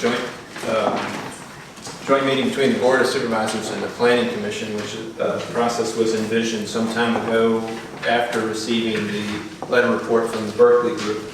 I polled the board members, Planning Commission members, Berkeley Group, zoning administrator, myself, on dates that were available when the most people could get together for a meeting. Right now, I know that all board members and most planning commission members, and I don't know that any planning commissioners are excluded, I just don't know that they are available, can get together on the 29th at 6 p.m. I do not have a venue at this time. I'm working on that. If I have that resolved before the end of the meeting tonight, then you can continue this meeting to that date. If I do not have that nailed down by tonight, then I'll get it nailed down and it'll be a called special meeting of the board. This space is not available? This space should be available, however, I didn't think it would be as conducive as others for a joint meeting between the two bodies and the public. So it's a fallback, but I'd rather not move. To continue, you need to have that date, time, place specific, and so I'd rather just go to a special meeting if we don't have it next time. I'm looking at the Washington Fire Hall and then school spaces where you could meet more and yeah. So that's that. Very quickly, telephone landlines, nothing, no issues for Verizon, a couple for CenturyLink and Harris Hollow, which were static related and were resolved and will probably come back and be resolved a number of times. We've heard that many times. The radio system, we're going to talk about that a little later. We have another new project manager from Harris, which I think is maybe the 4th or 5th project manager. There's been a lot of issues with that we'll talk about later. The electrical work here on our campus we're going to talk about later, but I'll let you know that I did receive draft plans from the electrical engineer on that. We talked about White Wilson earlier. I do have the draft report for that. Social services lobby vestibule area that the building committee has talked about in the past. I have the plans for that, and they're submitted to the building office today to get the permit for that. Talked about the comp plan. The Chiefs Committee of the Fire and Rescue Association, they formed a subcommittee to look into the transition for EMS. And Kevin Williams and I represent the county on that, along with Chief Carter, Chief Speaker, Chief Brown, and Mr. Debo. There are 2 locations scheduled so far to meet with Madison and Page on the 22nd and 29th, so that processes starting to look at our neighbors who've made the transition and how they did it, what worked, what didn't.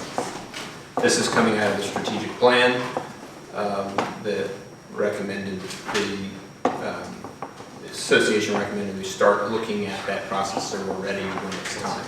Not necessarily that it's time now, but that let's not wait till it's time to start figuring out the best way to do it. And then lastly, I sent to the board a letter I received from Oakview Bank. They're requesting to use the former administration building as a loan office. My recommendation to the board in the past was that it probably wasn't appropriate for a private group to use that over public, and we heard from another number of public groups. All that said, there are a lot of unknowns left with our buildings and whether that space would be needed for some sort of flex space. With a new cohort of building committee members, maybe this would be appropriate to allow them to chew on and consider making a recommendation they may have. Still my recommendation that there are plenty of local government needs or public needs that would go there ahead of a private need. The electrical system was upgraded and the building has been getting a fresh coat of paint on the inside when staff can get to it. So we are kind of sprucing it up and making it safer for an eventual user. But we just don't know that. Could be a question for us. Could be a lot of things. That's all I have for that.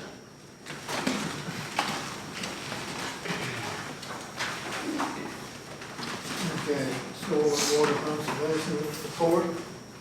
That's just a information item for the board, including a link to the annual report from the Culpeper Soil and Water Conservation District. It's a very extensive report, full of a lot of information. It's worth finding interesting for the public. After that are your building inspection report, zoning report, and VDOT report that Mr. Nesbitt referred to earlier. And after that, have the opportunity for a closed session if the board wanted to enter one related to the performance evaluations. If the chairman has interviewed the employees, I would consider that a matter that's been accomplished, in which case there would be no need for a closed meeting. But I'm curious to see what the rest of the board thinks about that. Because it's my impression that you, Mr. Chairman, have met with the employees with the performance. So that was, I thought that was all we were waiting for.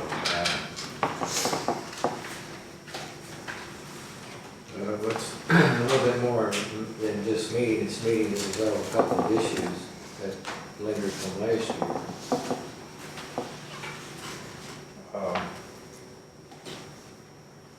They never were apparently addressed last November, so they lingered.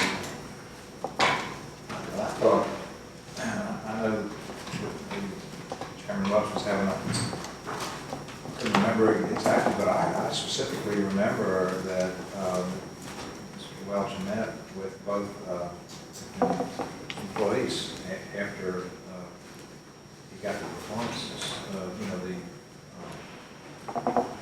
our separate performance reviews in writing. He met with both of them. Is that not correct? Last month, we found out that the one employee's reviews weren't in the file, so we really don't know what transpired. He did meet with me last year and this year, and speaking with Mr. Goff, he did meet with Mr. Goff last year and this year. But there were some issues that all of us agreed to, one, and apparently nothing was ever resolved on that. Can't speak to that. Well, that's why we probably need to go into closed session so that we can speak to it. That's, for months we didn't, and nothing was resolved. And I don't know why it's so difficult. We either have a proper procedure that we follow or we don't have one. follow it, and I don't really see what a closed session would benefit. Well, we didn't follow it last year. That was determined at our last meeting. Mr. Welch wants to tell us in closed session, you know, if there's anything that came up in this conversation, that would be appropriate to do at that time.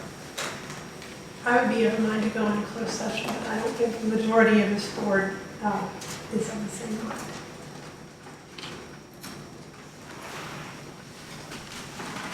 What's yours? Well, and make the motion. I did include a motion in the packet, or not. Enter for the purpose of performance, consideration of performance for specific employees of the public fund. Well, what I saw 1 year to the next was hardly any change in performance, so. You want to have a report about the, I guess for me, it's not going to be any different.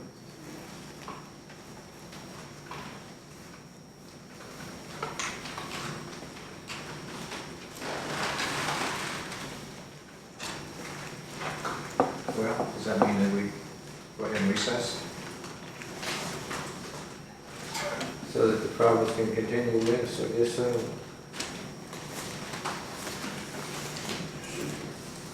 It's one or the other. If you want to make a motion, yes, sir.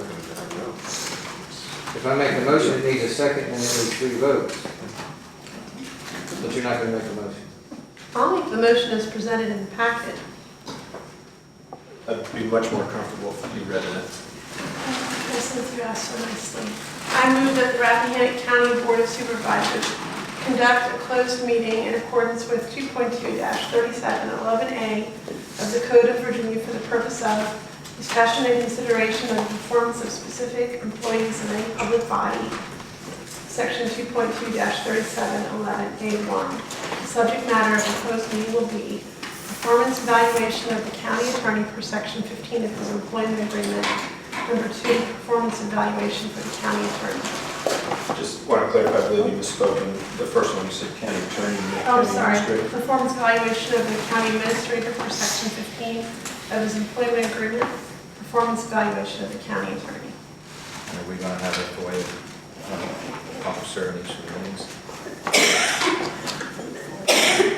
And I think we can do what we did last time, if that's our 2 minor duties.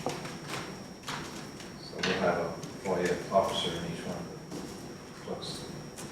You can't have a FOIA officer. Well, I'm the only FOIA officer, but I could be in any discussion regarding Mr. Goff, and Mr. Goff would be in a discussion about me. That's what we did last time. Well, I'll second that, but I don't understand why this board, after 3 years of and 3 separate training sessions, that we can't hold a meeting on our own. Are we that incompetent?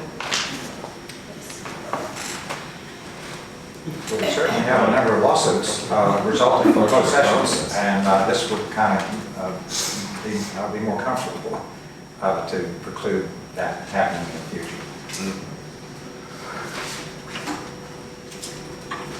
We had a FOIA officer in one, and we still wound up in a lawsuit.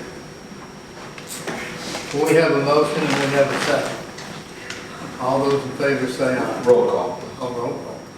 Just so I have it clear. And Mr. Frazier. Mr. Lozinski. Aye.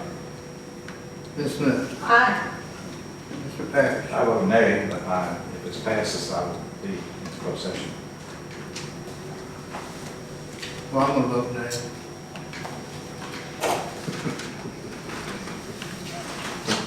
So, Vote carries 3-2. 3-2.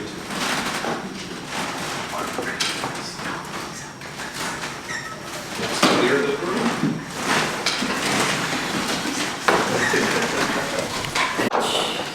Call the meeting to order.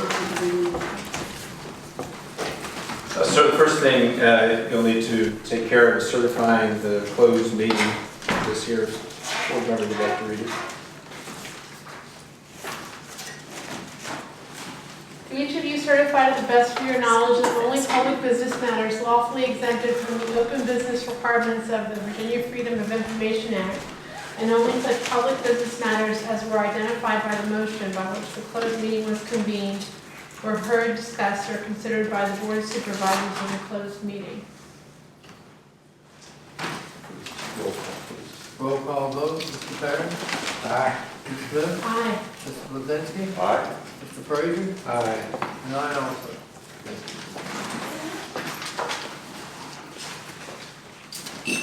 Board members, as you're aware on your agenda for this evening's session, you have 2 old business items, 3 new business items in a closed meeting. Mr. Mitchell, who's your Virginia Risk Sharing Association assigned counsel, is here for the closed meeting agenda.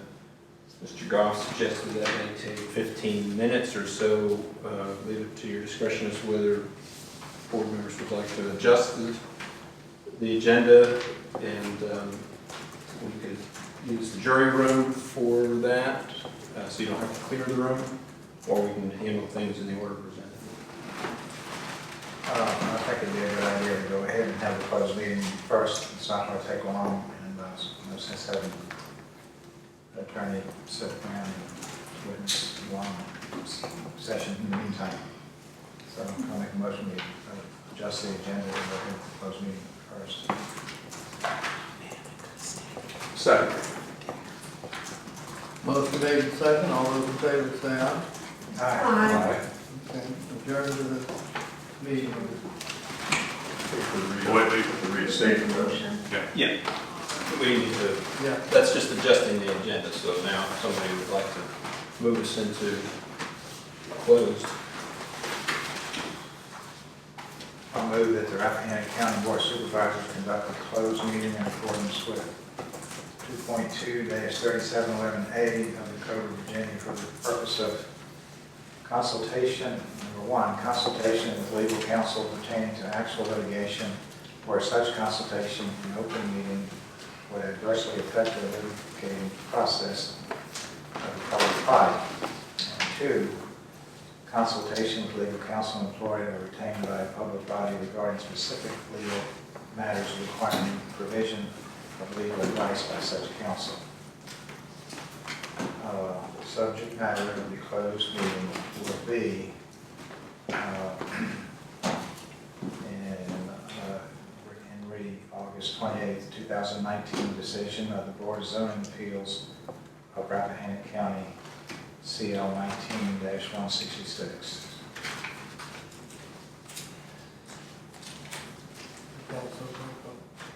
That's a motion.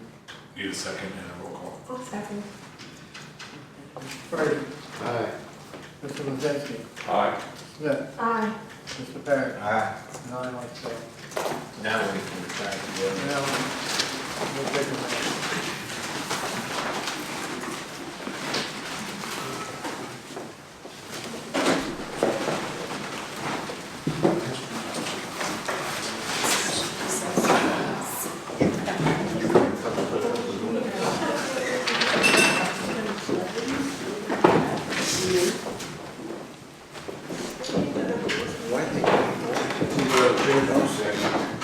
I know they're 12.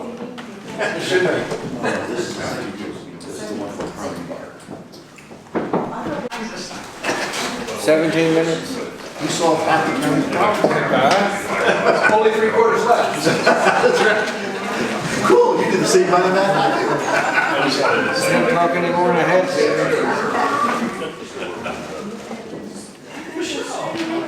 How are you?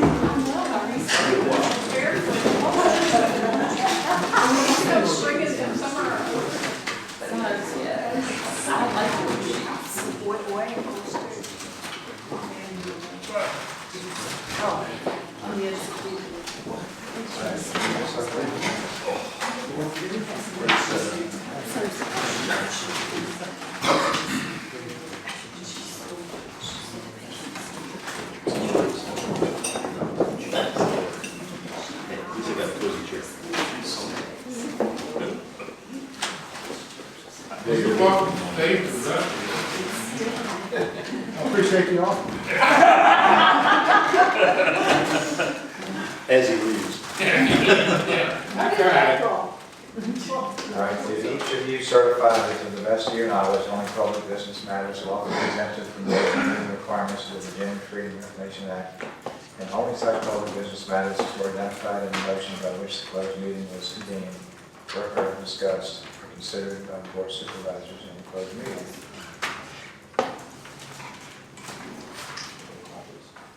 Roll call vote, Mr. Frazier. Aye. Mr. Lozinski. Aye. Ms. Smith. Aye. Mr. Parrish. Aye. And I also. That brings us back to Oh, this is time for public comment. Anybody that wishes to speak may do so. Simply raise your hand and when recognized, state your name and the district you're from. And I'll open the public comment now. Just raise your hand. Raise both hands. I blew my wad this morning. Anyone care to speak? Start public comment. Oh, well, excuse me. John Cash, Hampton District. Help yourself. You went to closed session to decide something, and no one wants to be a part of your deliberations, but did you decide something? Yes. Does the county get to know that? Eventually. Excuse me? Eventually. Soon. Eventually, right. How does that work? Be on board docs or? Well, the board discussed the legal strategy with their assigned counsel from the insurance company, and the council will now proceed with preparing documents for the court. I say, thank you. Anyone else care to speak? Anyone else? Declare public comment closed. Electrical review, service and improvement. Okay, this is a follow-up, hopefully this won't take very long, from your last meeting, which we discussed the electrical upgrades necessary here in the courthouse complex. And during that meeting, the board, I guess, approved the path forward with the 6 different sub-projects.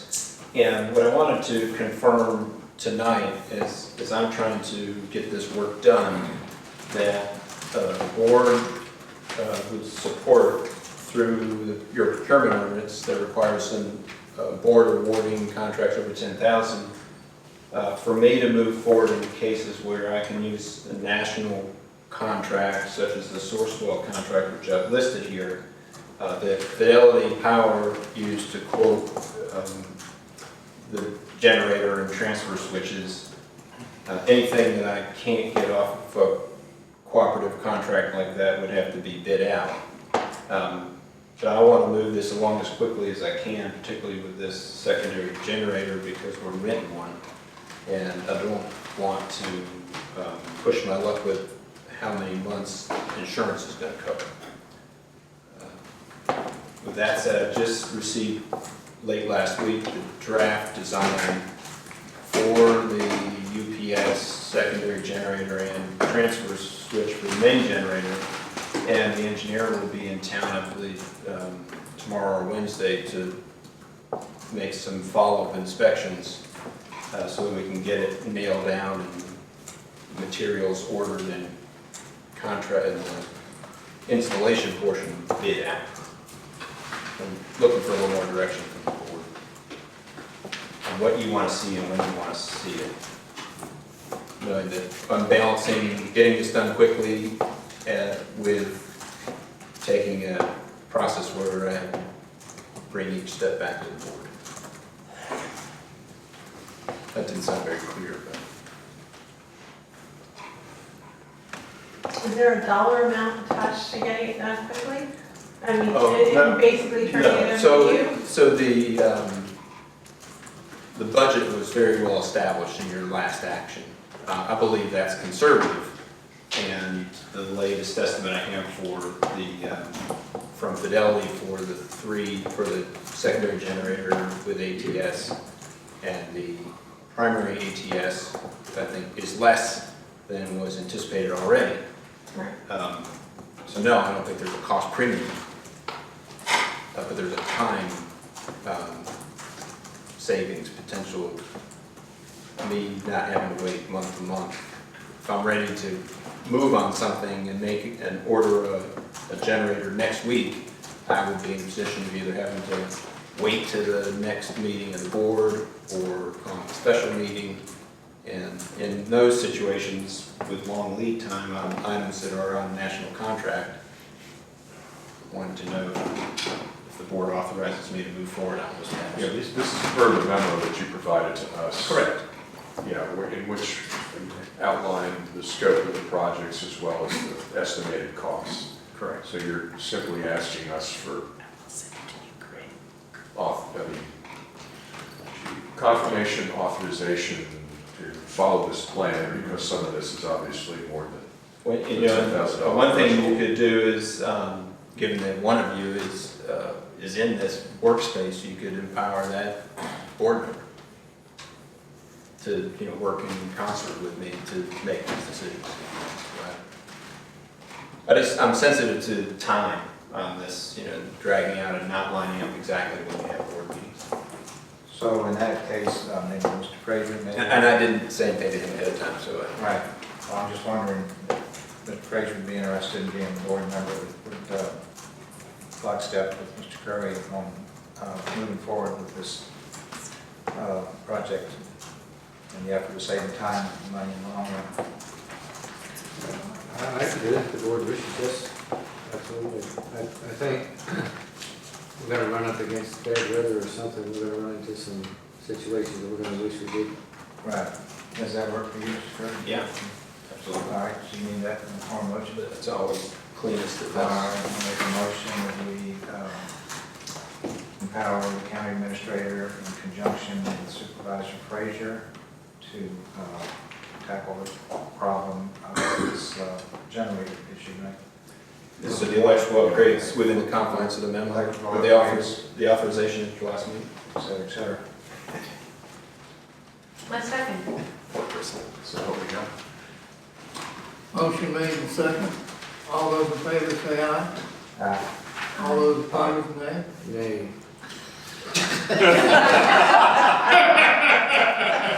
Voted again. Should never volunteer for anything. You didn't volunteer, he volunteered you. All right, so what's the official vote, 5-0? Sounds like 4-1. 4-1? Recycling. Former Admiral John Maraki said, never volunteer for anything and never say no to the Admiral. The next item is a recycling update. This is really a very short update. At your last meeting, I told you that DEQ acknowledged our increase, and I've simply just attached the letter from DEQ here for your reference. Thank you. Okay. Just needs to You listen. be a longer conversation. I've informed the board the email that our vendor who pulls waste from our two refuse and recycling facilities out of our waste pits, lack of a better term, concrete pits. Their truck, single truck that they have to do that, has failed. It's failed multiple times in the past when they've rebuilt it, and they've informed me that they are not inclined to rebuild it this time due to cost, and they're not inclined to buy a new truck unless the county were to have a long-term contract with them, which we do not right now. And that makes sense. They reasonably want to know they can recoup on their investment for capital through revenue long-term. So I suggested to them that the county would not be interested in a long-term agreement using the same methodology we use right now, which is rather inefficient. So that leaves us with two concrete pits and no way to get trash out of them on a routine basis. Updike has mobilized an excavator to the Amosville site last week, and by the end of the week removed all the waste out of that pit, and it's now fenced off. and the excavator was relocated to Flatwood today, and they are planning to start tomorrow while the facility's closed to empty that pit. Each site right now has 4 roll-off containers that are rather ungracefully taking waste in the interim because they're high wall, and when they're not very full, you can open the back door, but otherwise it's hard to get waste over the height of the container. That's the best really we can do right now. So I'm looking for some direction from the board on your thoughts long term. I've shared some ideas with the board.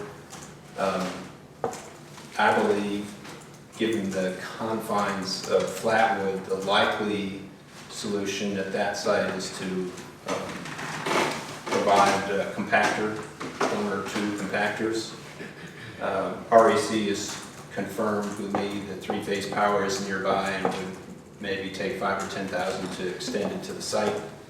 Compactor maybe $35,000. So it's not a cheap project.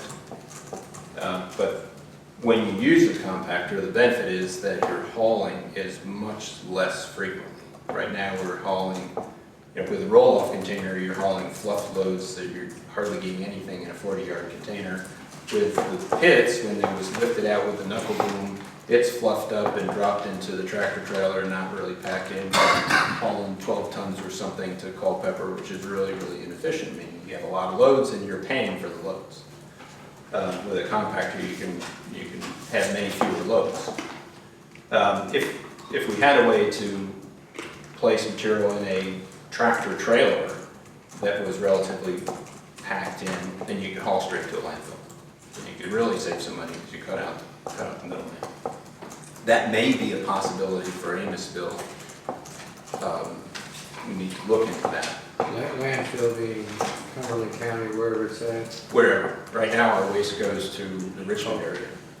but it goes to Culver. It goes to Culp, so our waste with pits, it was our citizens dumped the waste from the vehicle into a concrete pit. The boom truck pulled it out of the pit, dropped into a tractor trailer. The tractor trailer drove to Culpeper, dumped it on the floor, or it was pushed into a tractor trailer, and the tractor trailer hauled it to Richmond and dumped it into a landfill. And you can understand why that's not so efficient with all those trips. Page County, as I told you a year and a half or so ago, as I was trying to get into this, was very interested in receiving our waste, but there's mountains between, which complicates things, and they have relatively affordable tipping scale rates. So there's a lot to look into. So at Amosville, we've been talking with Updike representatives. We think there is an interim process we could put in place using the metal area for household waste. And so in those locations, if you remember, there's a few retaining walls in place, and roll-off containers could be placed there with a railing installed so citizens could pull up through the circular drive and throw their waste not up over the side of a big container, but down into the container, until we can figure out a plan for long term, whether that's compactors at Amosville would be very costly because 3-phase power is a long way away. It's about 211. There are ways you can use single phase, but it's much less reliable. I would. You could use a phase converter, but you need to know what the load is. You can't. And I understand they're fickle. They don't work very well. Yeah, they work something else. And some of our neighboring localities have gone through that and been able to transition away from them over time. So I'm trying to learn all I can from our neighbors. As I told the board, this was something that we needed to tackle, and I hope to tackle it over this past summer and the summer before that, but we've had a lot of other things. But it's now on our table, and we have to do it. So other things will get pushed aside a little bit, and we'll handle this. What I don't want to do is make long-term decisions for the county on these matters. Those are best made by the board. I'm not sure what information you need to help you that. We had a landfill that we closed because it was cheaper to haul it out. Right, so, we wouldn't mind reopening the landfill with that. It's there, you got the scales there. So you can't just, they're both cells are closed, final closure, and subtitle D landfills are very expensive. Everything, design, permitting, It's everything. costly to open it back up. Yeah, our best bet is to find a more efficient way to haul it out. I believe that what we were doing was probably more cost effective than landfilling. Such a small quantity, it's hard to landfill small quantities. You have to cover it every day. You have to have daily cover and weekly cover, and then, you know, all the 30 years of post-closure, it just is very costly, particularly when you have such a small amount. And that's why counties like Page would really like our waste, because they can be more efficient in their overall operation. They already have an arrangement with Warren where they take Warren waste. So, some idea where we had box trailers, semi-trailers, and we had a place to dump it and then a way to pack it. It wouldn't be like a compactor necessarily, but Well, you can, even just a loader, just pack it and then haul it over the Page. Like that, was one that's worth looking into. that would probably be the most cost effective, assuming someone was wanting to haul around. We probably would want to preclude people from hauling to And so we 11. wouldn't need the three-phase electricity if we had a way to compact it with the machine. Yeah, and even if it wasn't fully compacted, obviously a tractor trailer can only haul so much weight, so you can't have a fully, you're not gonna see a compactor that's has a 53-foot trailer fully compacted waste, because it's gonna be too heavy. Too heavy, right. So, So those box trailers are pretty cheap, used. well, they can open top. Well, I was thinking it wouldn't have to be open top. I don't know how you get it out of there. You would put it, Yeah, the in a washing chute floor and ain't then gonna push it in, work. the machine. Yeah, and Yeah, so I there's, mean, even a skid steer, but, yeah, I mean, there could be some innovative way to do that. so I'm thinking, Huge investment. I will likely have to engage Joyce, Lobella, or Wiley and Wilson through their contract also listed Draper Aiden as a sub. What about a truck? Yeah. Just like they use. We can. It's just, where's, a boom truck like? Yeah, no, that's way too expensive, isn't it, aren't they like? They're a couple $100,000, and then you're stuck with a very inefficient operation. Is there a vendor, is there a vendor in Page that we can contract with that has the trucks that could come over and back? Page has expressed interest to potentially work directly with us if we're hauling logs. So you contract with the county? Yeah, we could talk to those people in Page about it. Yeah. They'd come over here and take care of the trash. Yeah, the park might have something to say too. Well, you can go to Manchester Gap. Yeah, you're right. But The they don't park can't have say to anything back- at the. No, they don't have a boom truck.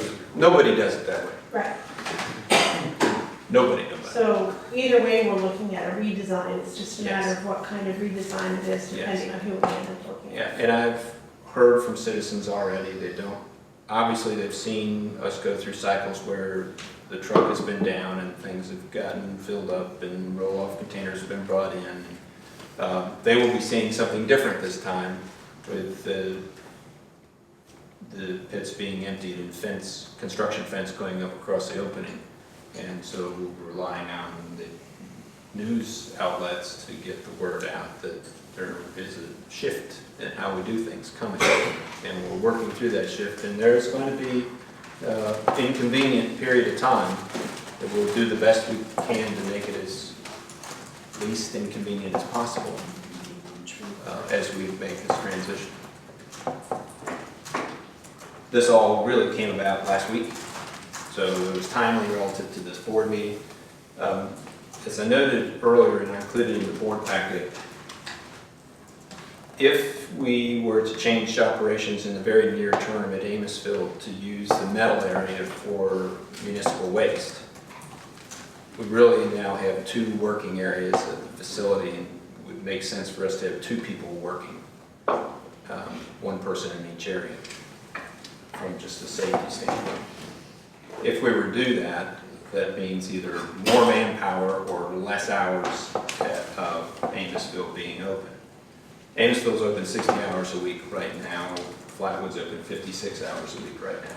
And I've included the schedule on board docs so you can see those hours.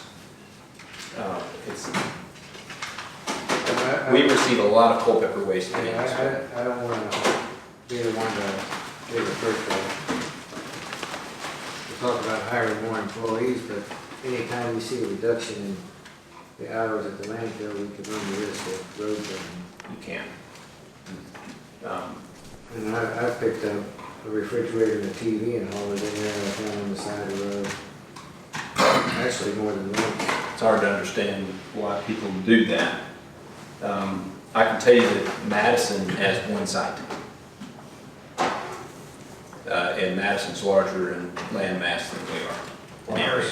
I was wondering if we just had Flatwood closed Amosville, that would alleviate the problem with Culpeper, more trash there. And, yeah, we could handle it, the compaction and all like that could be more. It wouldn't, however, lead to issues with, Flatwood's not very large. I mean, there's more property there than you look. The wooded area, some of that is ours. But construction debris and things like that aren't, white goods, all those things to stack up, Flatwood's not a great place for it. So I don't know that I would advocate to completely eliminate Amosville. It would still be needed for the heavy brush, used appliances, heavy scrap metal, and then maybe be open some days. I think it'd be very important to have a center open every day of the week, at a bare minimum. Flatwood is closed 2 days a week, Amosville is closed 1 day a week. If we kept the same staff we have, basically 2 people being assigned to Amosville, if you closed Amosville 3 days a week, you have enough staff to operate it, 2 people all the time, 10 hours a day, 4 days a week. I don't know that, that's not a necessity, and we could hire more part-time people, whatever we need to do. I just don't think it's a good idea to have a waste area in the back where the metal is, and the recycling area up front, and people not knowing where they're going. And You're aware of the fact, not that this is necessarily going to help us, but the county still owns the old trash, landfill, whatever, on Newtown. I don't actually have, Lauren is working on a project right now to collect the deeds for all the property the county owns. So It's about I know 8 acres? It's about, I don't know, but the county still owns it, and it was the landfill. We just have these roll-offs that people. Oh, an old green box site or something. So, yeah, but we needed an area for a specific type of, just trash. This was a good place, off the beaten path. Well, if we close it, yeah, basically, and people can still drop certain trash off there. And also, I think it's more and more obvious that the recyclable stuff is not a positive thing. I mean, it ends up thrown away in the end a lot of times. Many localities are struggling. Yeah, I mean, so I don't even know how much we want to pursue that if it takes up a lot of time and effort and space. But I don't know, these are just thoughts. So all this is very new. I wanted to make sure the board and the public were as informed as possible. I don't know what the next step is. I don't want to overstep, so. I think the next step is to call Page County, see what their tipping fees are, see if they have the equipment or the willingness to work out something with us to haul our trash out, to see if, they have a. Yeah, last I talked to them, they were around 36 a ton. We pay 54 now. Really? But, I still don't know if the county actually bought our own trucks and figured out a way to semi-compact them, because it's a short haul over there. Are you saying that tractor trailers are not allowed to go over?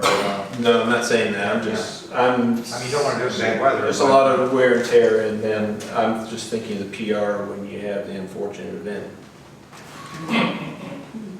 Anywhere. Yeah. Which, So what are you saying, up over Chester Gap and around Front Royal and down through Ford? You can do that, or I was asking about just going straight over through Sperryville. Oh, yeah. It's a short. The most direct. I'm not sure what the dogs used to do when they were hauling from up north somewhere. Lucky Dog, they came right up to it. it wouldn't be disallowed from VDOT. It may be something that the board would want to pay a premium to avoid. I don't know. Got all kind of trucks going over it now. Yeah, this is all kinds of food trucks, or, not food As long trucks. as it's in close and we're not losing the load, I don't see what difference it makes. We do have some money in this fund, don't we, from we don't have the same leachate spending we had Well, last year. we're still working it. Well, there's not as much rain, thankfully. Yes. And I believe the flow meters have been installed to collect data to send to DEQ so that we can hopefully install a tank, which will get rid of the pond. But there's no guarantees there yet. Now, I didn't have a chance to dig into the overall county position, if you will. Each month we look at the treasurer's reports, and you see your cash balance, and you see that low spot on the cash curve. And so looking at that, and then also looking at your budget to see certain amount of your general fund balance has been pledged towards capital projects. So you can take that, swipe it right off the bottom of that cash curve, and so then you start carving that lower, and there's a buffer in there where you wouldn't want to go any deeper. So there's additional capital capacity for the county right now to resolve issues like this, and it may come out of the building study. We just want to make sure as we move forward on projects like this, we're investing in the best path forward. So how about if you call Page County and got them involved and ask them to come over and take a look at what we're doing and see if they have any ideas, and maybe they can, they create some business through us. And then maybe as that develops too, the cost analysis for the updike option will be fleshed out a little bit more as well.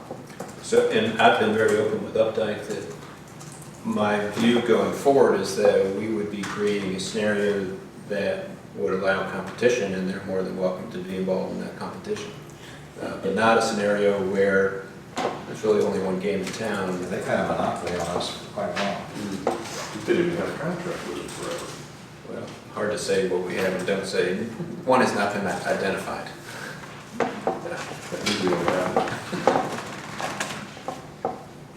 I mean, I think this is important, it's an ongoing issue, and I would add that if we need to have a meeting in between now and our next meeting to, as things develop, that this is certainly critical enough that we should do that. Right, well, I will press forward and ferreting out options and bring it back to the board. I have a contact for you in Buckingham County. They just went through this too. Just talked to a supervisor down there, and they've just had to kind of redo everything how they do down there. I don't know if it's applicable, Maybe. but I'll get your contact. All right. All right, thank you.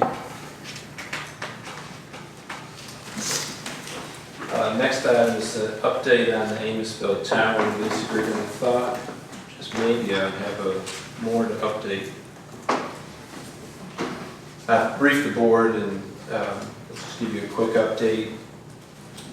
Going back several years, the tower behind Amosville Company 3 station was intended to be used as one of the 5 sites for our VHF paging system for our first responders.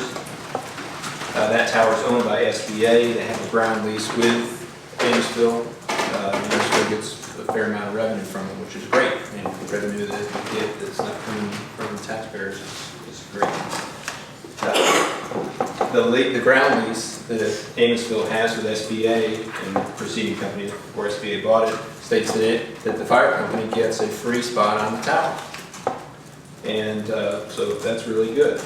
However, as we dig into trying to get the tower agreement with SBA, they have concurred that the county and the county equipment for use by the fire department can have a free space on the tower. However, they will charge us for the ground space. Okay, Smithfield didn't have a provision for ground space? Now it just says free space on the tower. Second highest.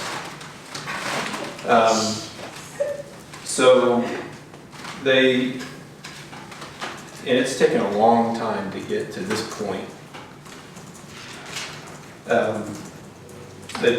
When I asked them how much the ground space was going to cost for what we needed, they said, "We'll normally be $5,000 a month, but we'll give you a deal of $1,000 a month."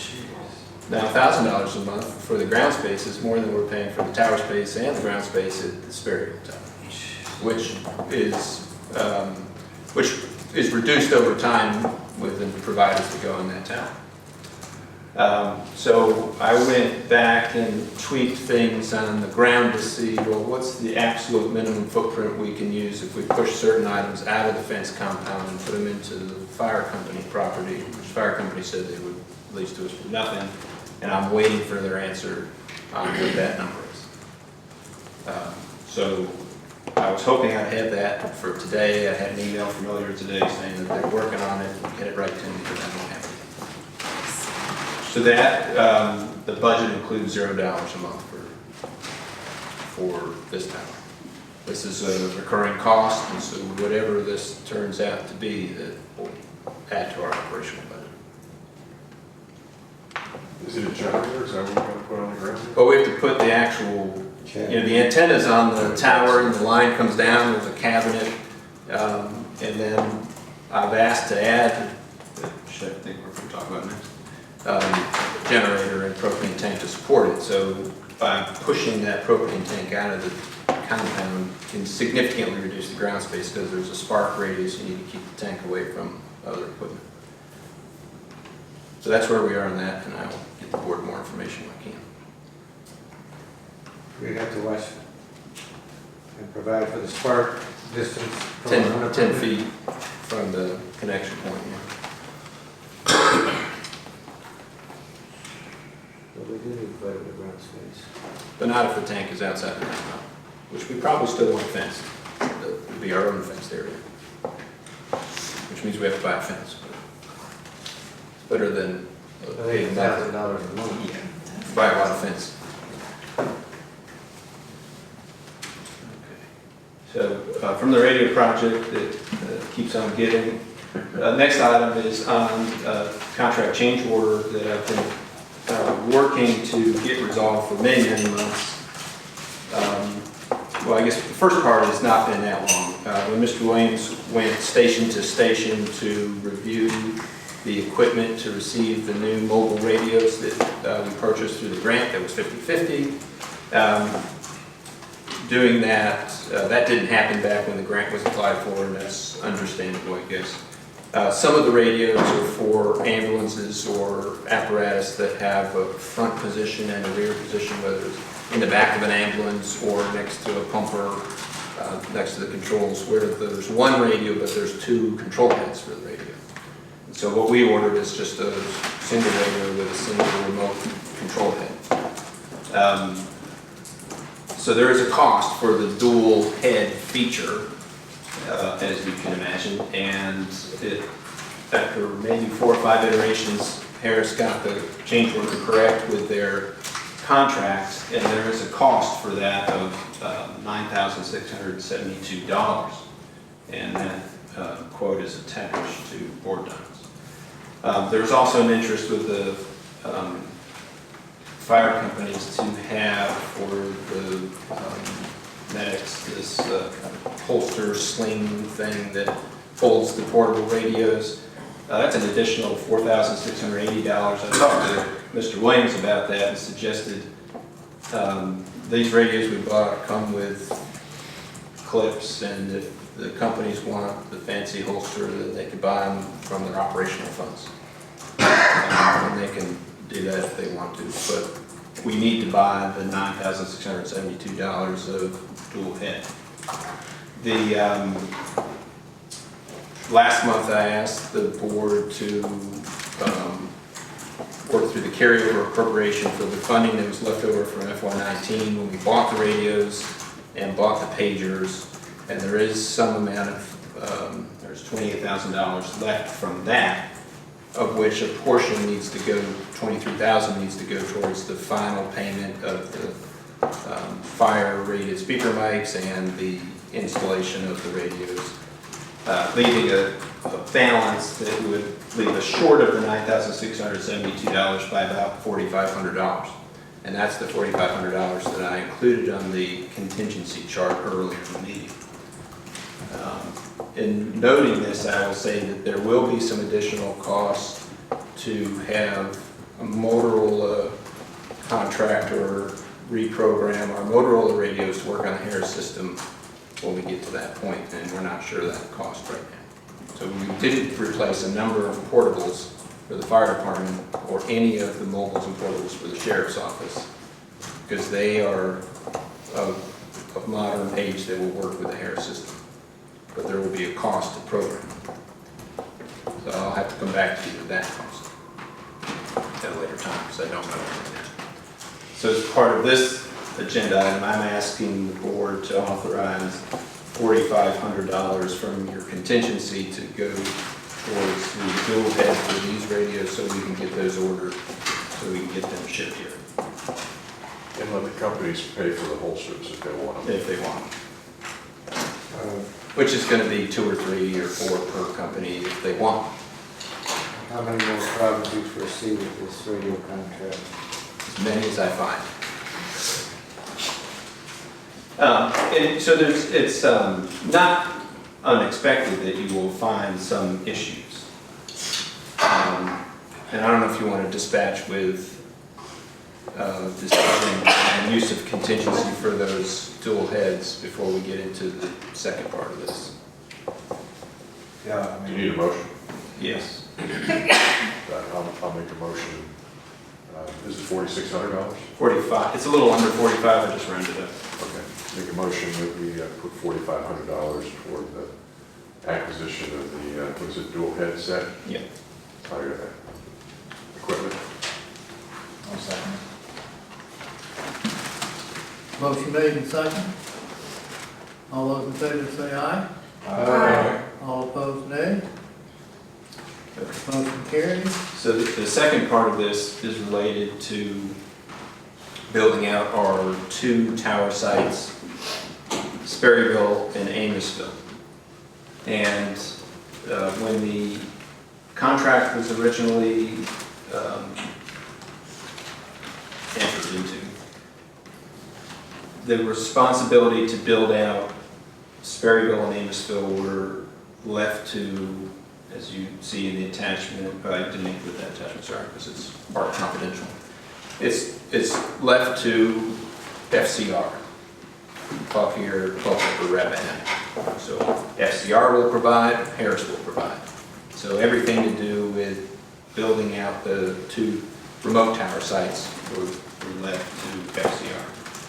Then as you work through the project, you come to CDR, or DDR, Construction Design Review, where the team gets together, reviews all the sites, and with the intent to fill the gaps that come up from the initial proposal and what we really know in the field. So at that time there was going to be a tower at Sperryville Fire, and we were going to use the Amosville Tower that we just spoke about.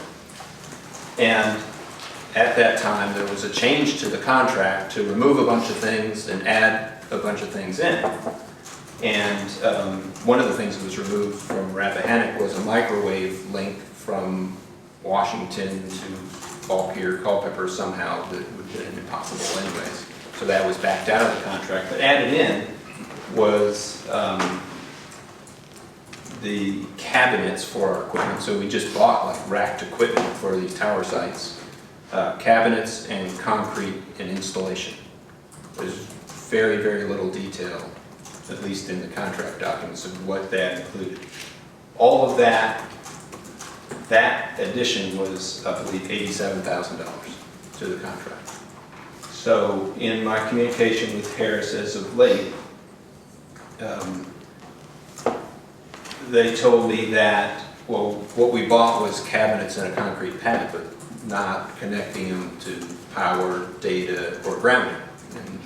And certainly not the generator and propane tank that I've been insisting on to make sure that we had adequate backup for public safety.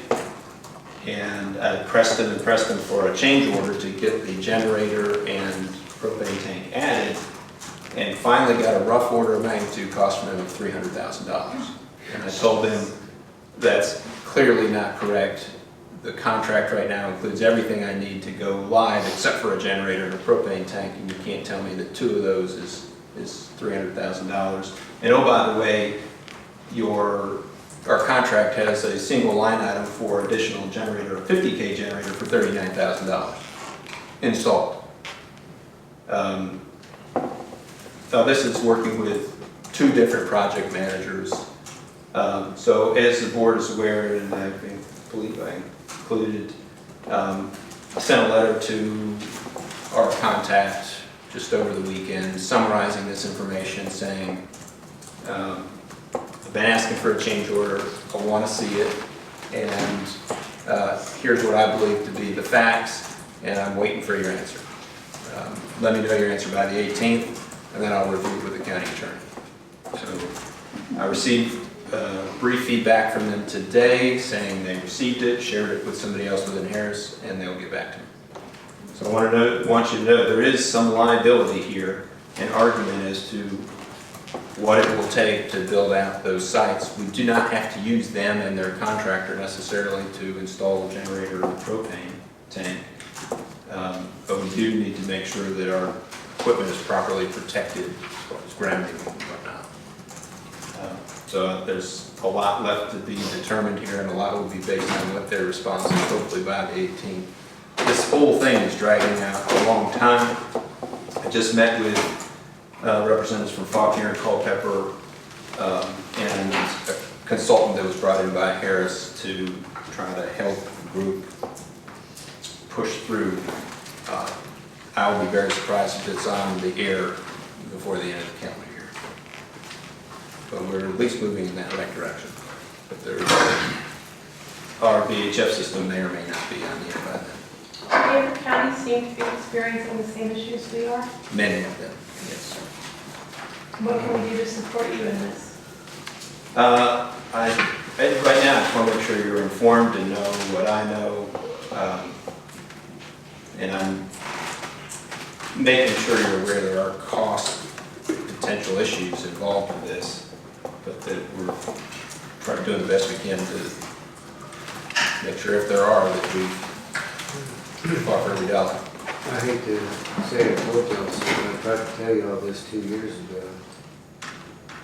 And there's nothing saying that a deal with Motorola wouldn't have cost a lot more money. I just bet we would have known it ahead of time. No, I mean, after we already agreed to this contract, I was trying to alert the board that there was a whole host of problems with it, and we took no action. Well, we're taking action now. But you're buried in it. Yep. How much of this could we have known 2 years ago? 2 years ago, Doesn't the stuff have to play out before you realize where you really are?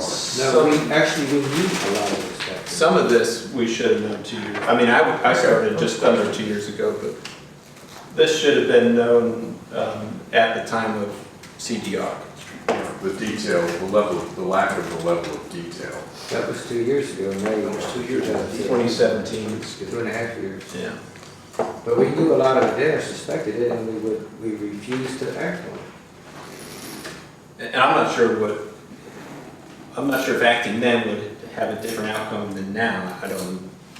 That may not make a difference, but the fact is that we need to get this nailed down and Pretty quick. Yep. So you're buried in garbage, you're buried in radio. And you're letting me stick around. So, on a related subject, I was reading this, when we talk these radios, right? Yes. And so what is LTE? LTE is long-term evolution, but it's, the mobile industry has adopted it for their high-speed cell data connection. So would it be a good idea to look in, saying we don't have the hardware, the portable radios are capable of LTE, but we need some equipment and some licenses. And that way, that would solve part of the problem with the rescue squads and the fire departments,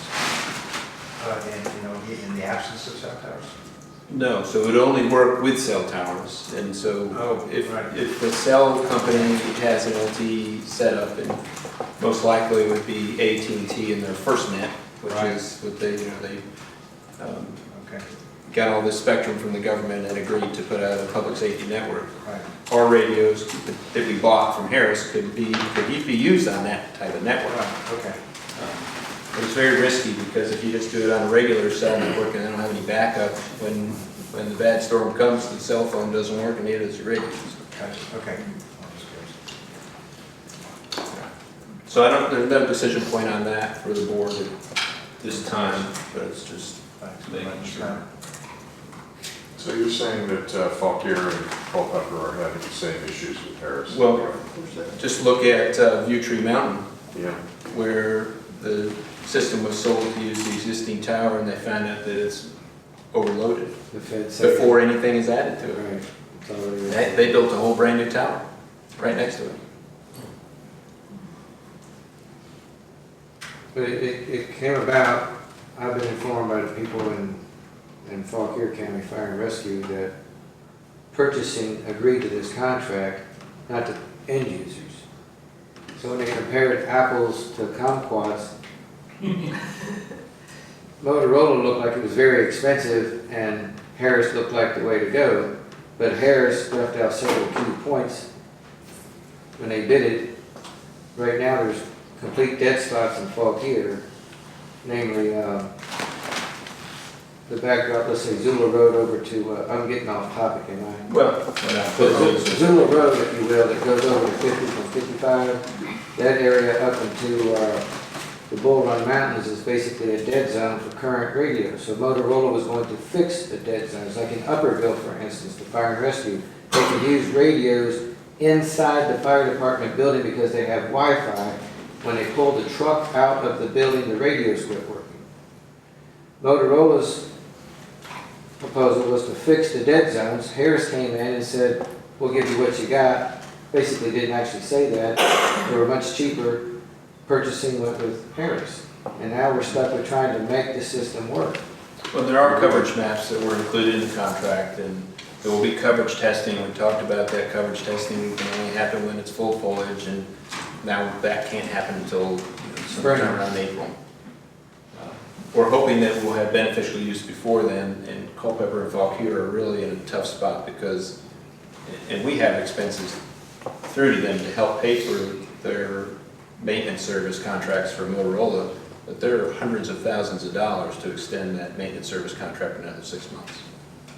Wow. So, that's where we are.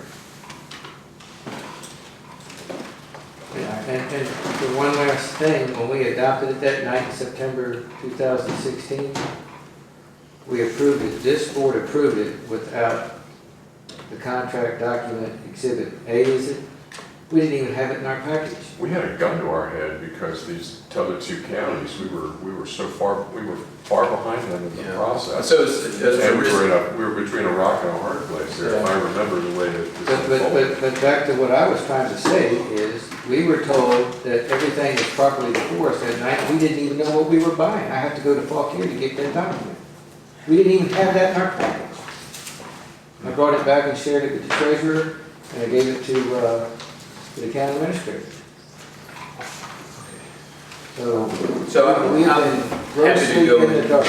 I'll go into any deeper details with any board members want to swing by sometime. Sorry about it.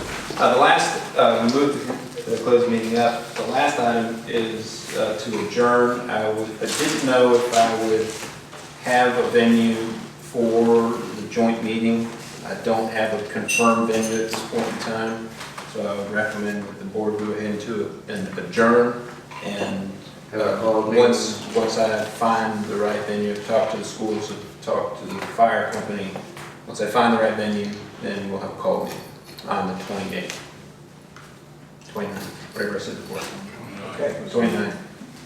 So, need somebody to adjourn. Do we adjourn or recess? You adjourn because I don't know where we're Okay, continuing I'll make to. a motion that we adjourn. Motion to adjourn is second. All those in favor say aye.